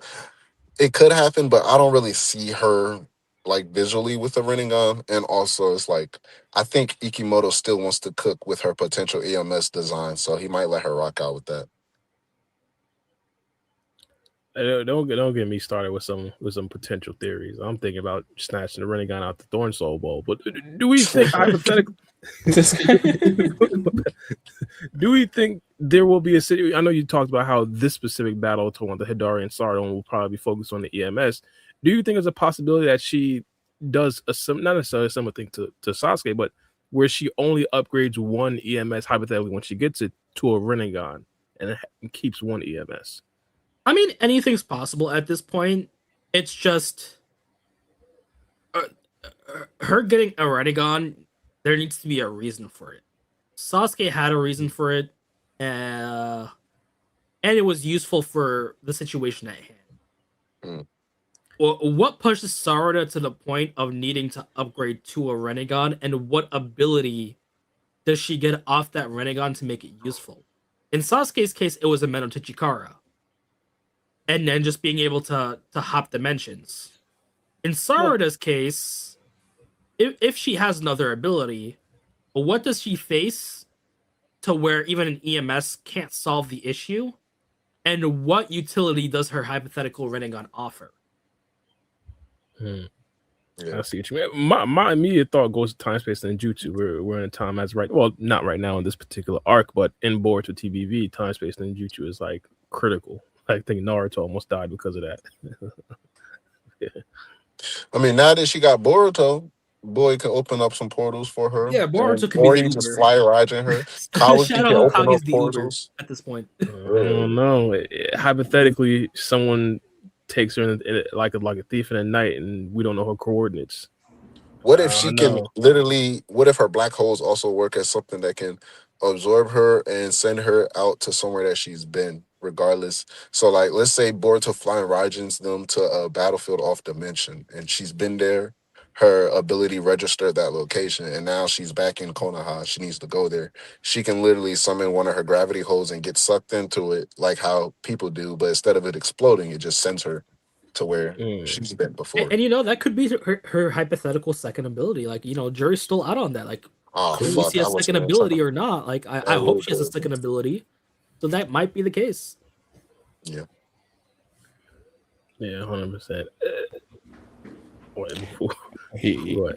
Hold on. I'm trying to speed run through these super chats because We got more? Damn, we got another one. that's why I said Randy is the Well, goat. I'm not gonna bro. complain though. Nah, go ahead. Yeah, Like, 100%. thank you. Says, do y'all think they will go the route of Tensagon and Baryon mode Himawari with 9 tails rotate? What the fuck? I think. Did I read that before I said it? Hold on, let me read one more time. Do you think they'll go the route of Tensagon and Baryon mode Himawari with 9 tails rotation? I'm guessing rotation is like the Byakugan stuff. I think there is a decent premise for her potentially having a Baryon mode version of power, because we still don't know if this is Kurama with his baseline chakra, or this is Kurama after like he merged his and Naruto's chakra to be Baryon mode. So for all we know, she could have that Baryon mode level of power without necessarily accessing Baryon mode. Then of course you have Byakugan, and it's implied she knows the basics of the Byakugan because of Hinata training her and Boruto. With the Tenseigan though, I would have to say no, because we got to remember the premise of the Tenseigan is having that branch Otsutsuki chakra from the Muno Otsutsuki clan, and then having a Hyuga clan member's pure eye, putting those eyes in you and having the chakra upgrade those eyes. Yeah. Right now, Himawari only has the Hyuga clan eye. She doesn't have something like Tonari's chakra. Well, I was about to say, if you want to count the whole thing with Hamura and Hinata, technically, because they've been saying that they've been like, oh, her chakra can go back to Kaga because of the Hyuga Uzumaki thing, and we know they say that because of the Uzumaki connection with Hagoromo, the Hyuga connection with obviously Kaguya, but in this case with Himawari to Hamura. So I mean, if they want to do that, they could say it, but I don't think she's gonna get the Tensagon. But yeah, maybe it might be slim, but then it goes back to like Hinata as a descendant of Hamura anyway had his base genetics, and he did give her chakra. It's just, would that chakra be similar to what Tonari's side of the family has nowadays?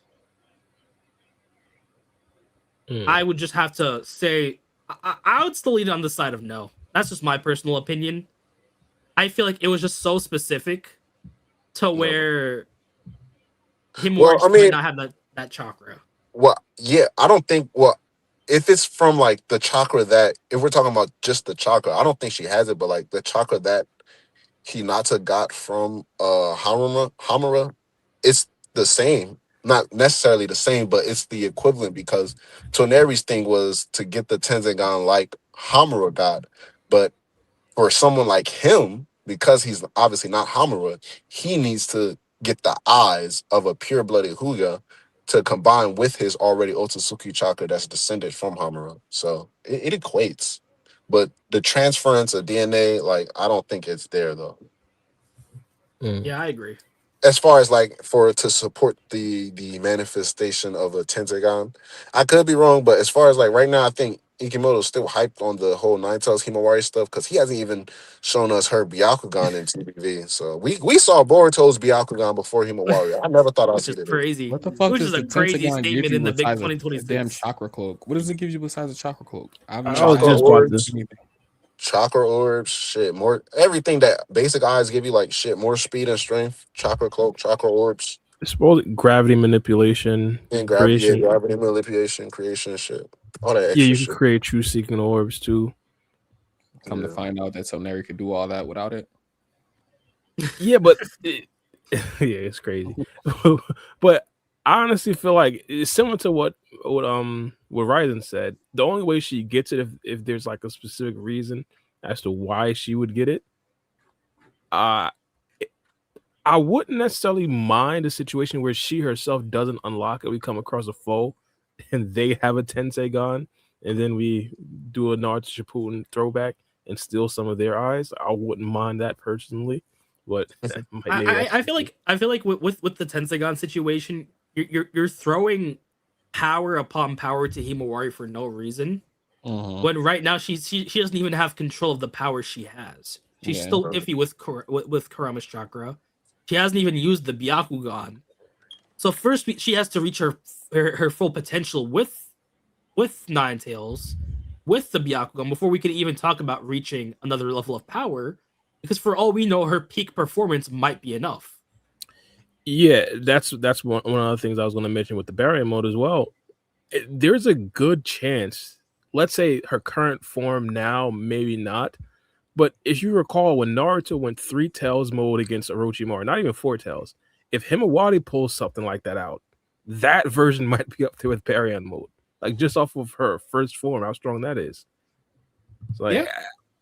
I could see her not necessarily needing one. I could see a chakra mode being way stronger than whatever she needs. Yeah, like a fully manifested chakra mode might just put her above Baryon mode. Plus, they could even say, oh yeah, when Kurama came back, he came back stronger because of him undergoing Baryon mode with Naruto.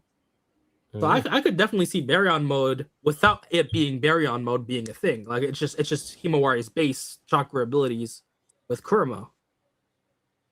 It's like that KCM. Baryon mode was written into the story not for a Naruto power up, but for a Himawari power up. Like it would be that KCM type mode just being stronger than Naruto's 6-Pat's abilities or his own Baryon mode, just because A, Himawari has more compatibility, B, she's not necessarily a Jinchuriki, she's a human who's running off Biju powers, who's closer to a Biju but still human, and the fact that Kurama might have just came back stronger because of that change in chakra that he experienced with Naruto. Yeah, 100%. 100%. Do we have another super chat? Nah, he calmed down. He calmed down. Shout out my guy Randy Willis, bro. Shout out Randy Willis. Solid half an hour content out of us. God respect. But yeah, thank you everybody who joined us. Don't forget to leave a super chat and a hype at the end of the video. Thank you YBL 9214 for the super chat. Randy Willis, of course, thank you for the constant amount of super chats, even though we was making jokes. We really appreciate y'all. We'll catch y'all on the next podcast. I don't know when that's going to be. We'll catch y'all. Be safe. Yes, Sirski, y'all stay up. Eat your vegetables, kids. I'm sorry. He said, watch out. All right, y'all.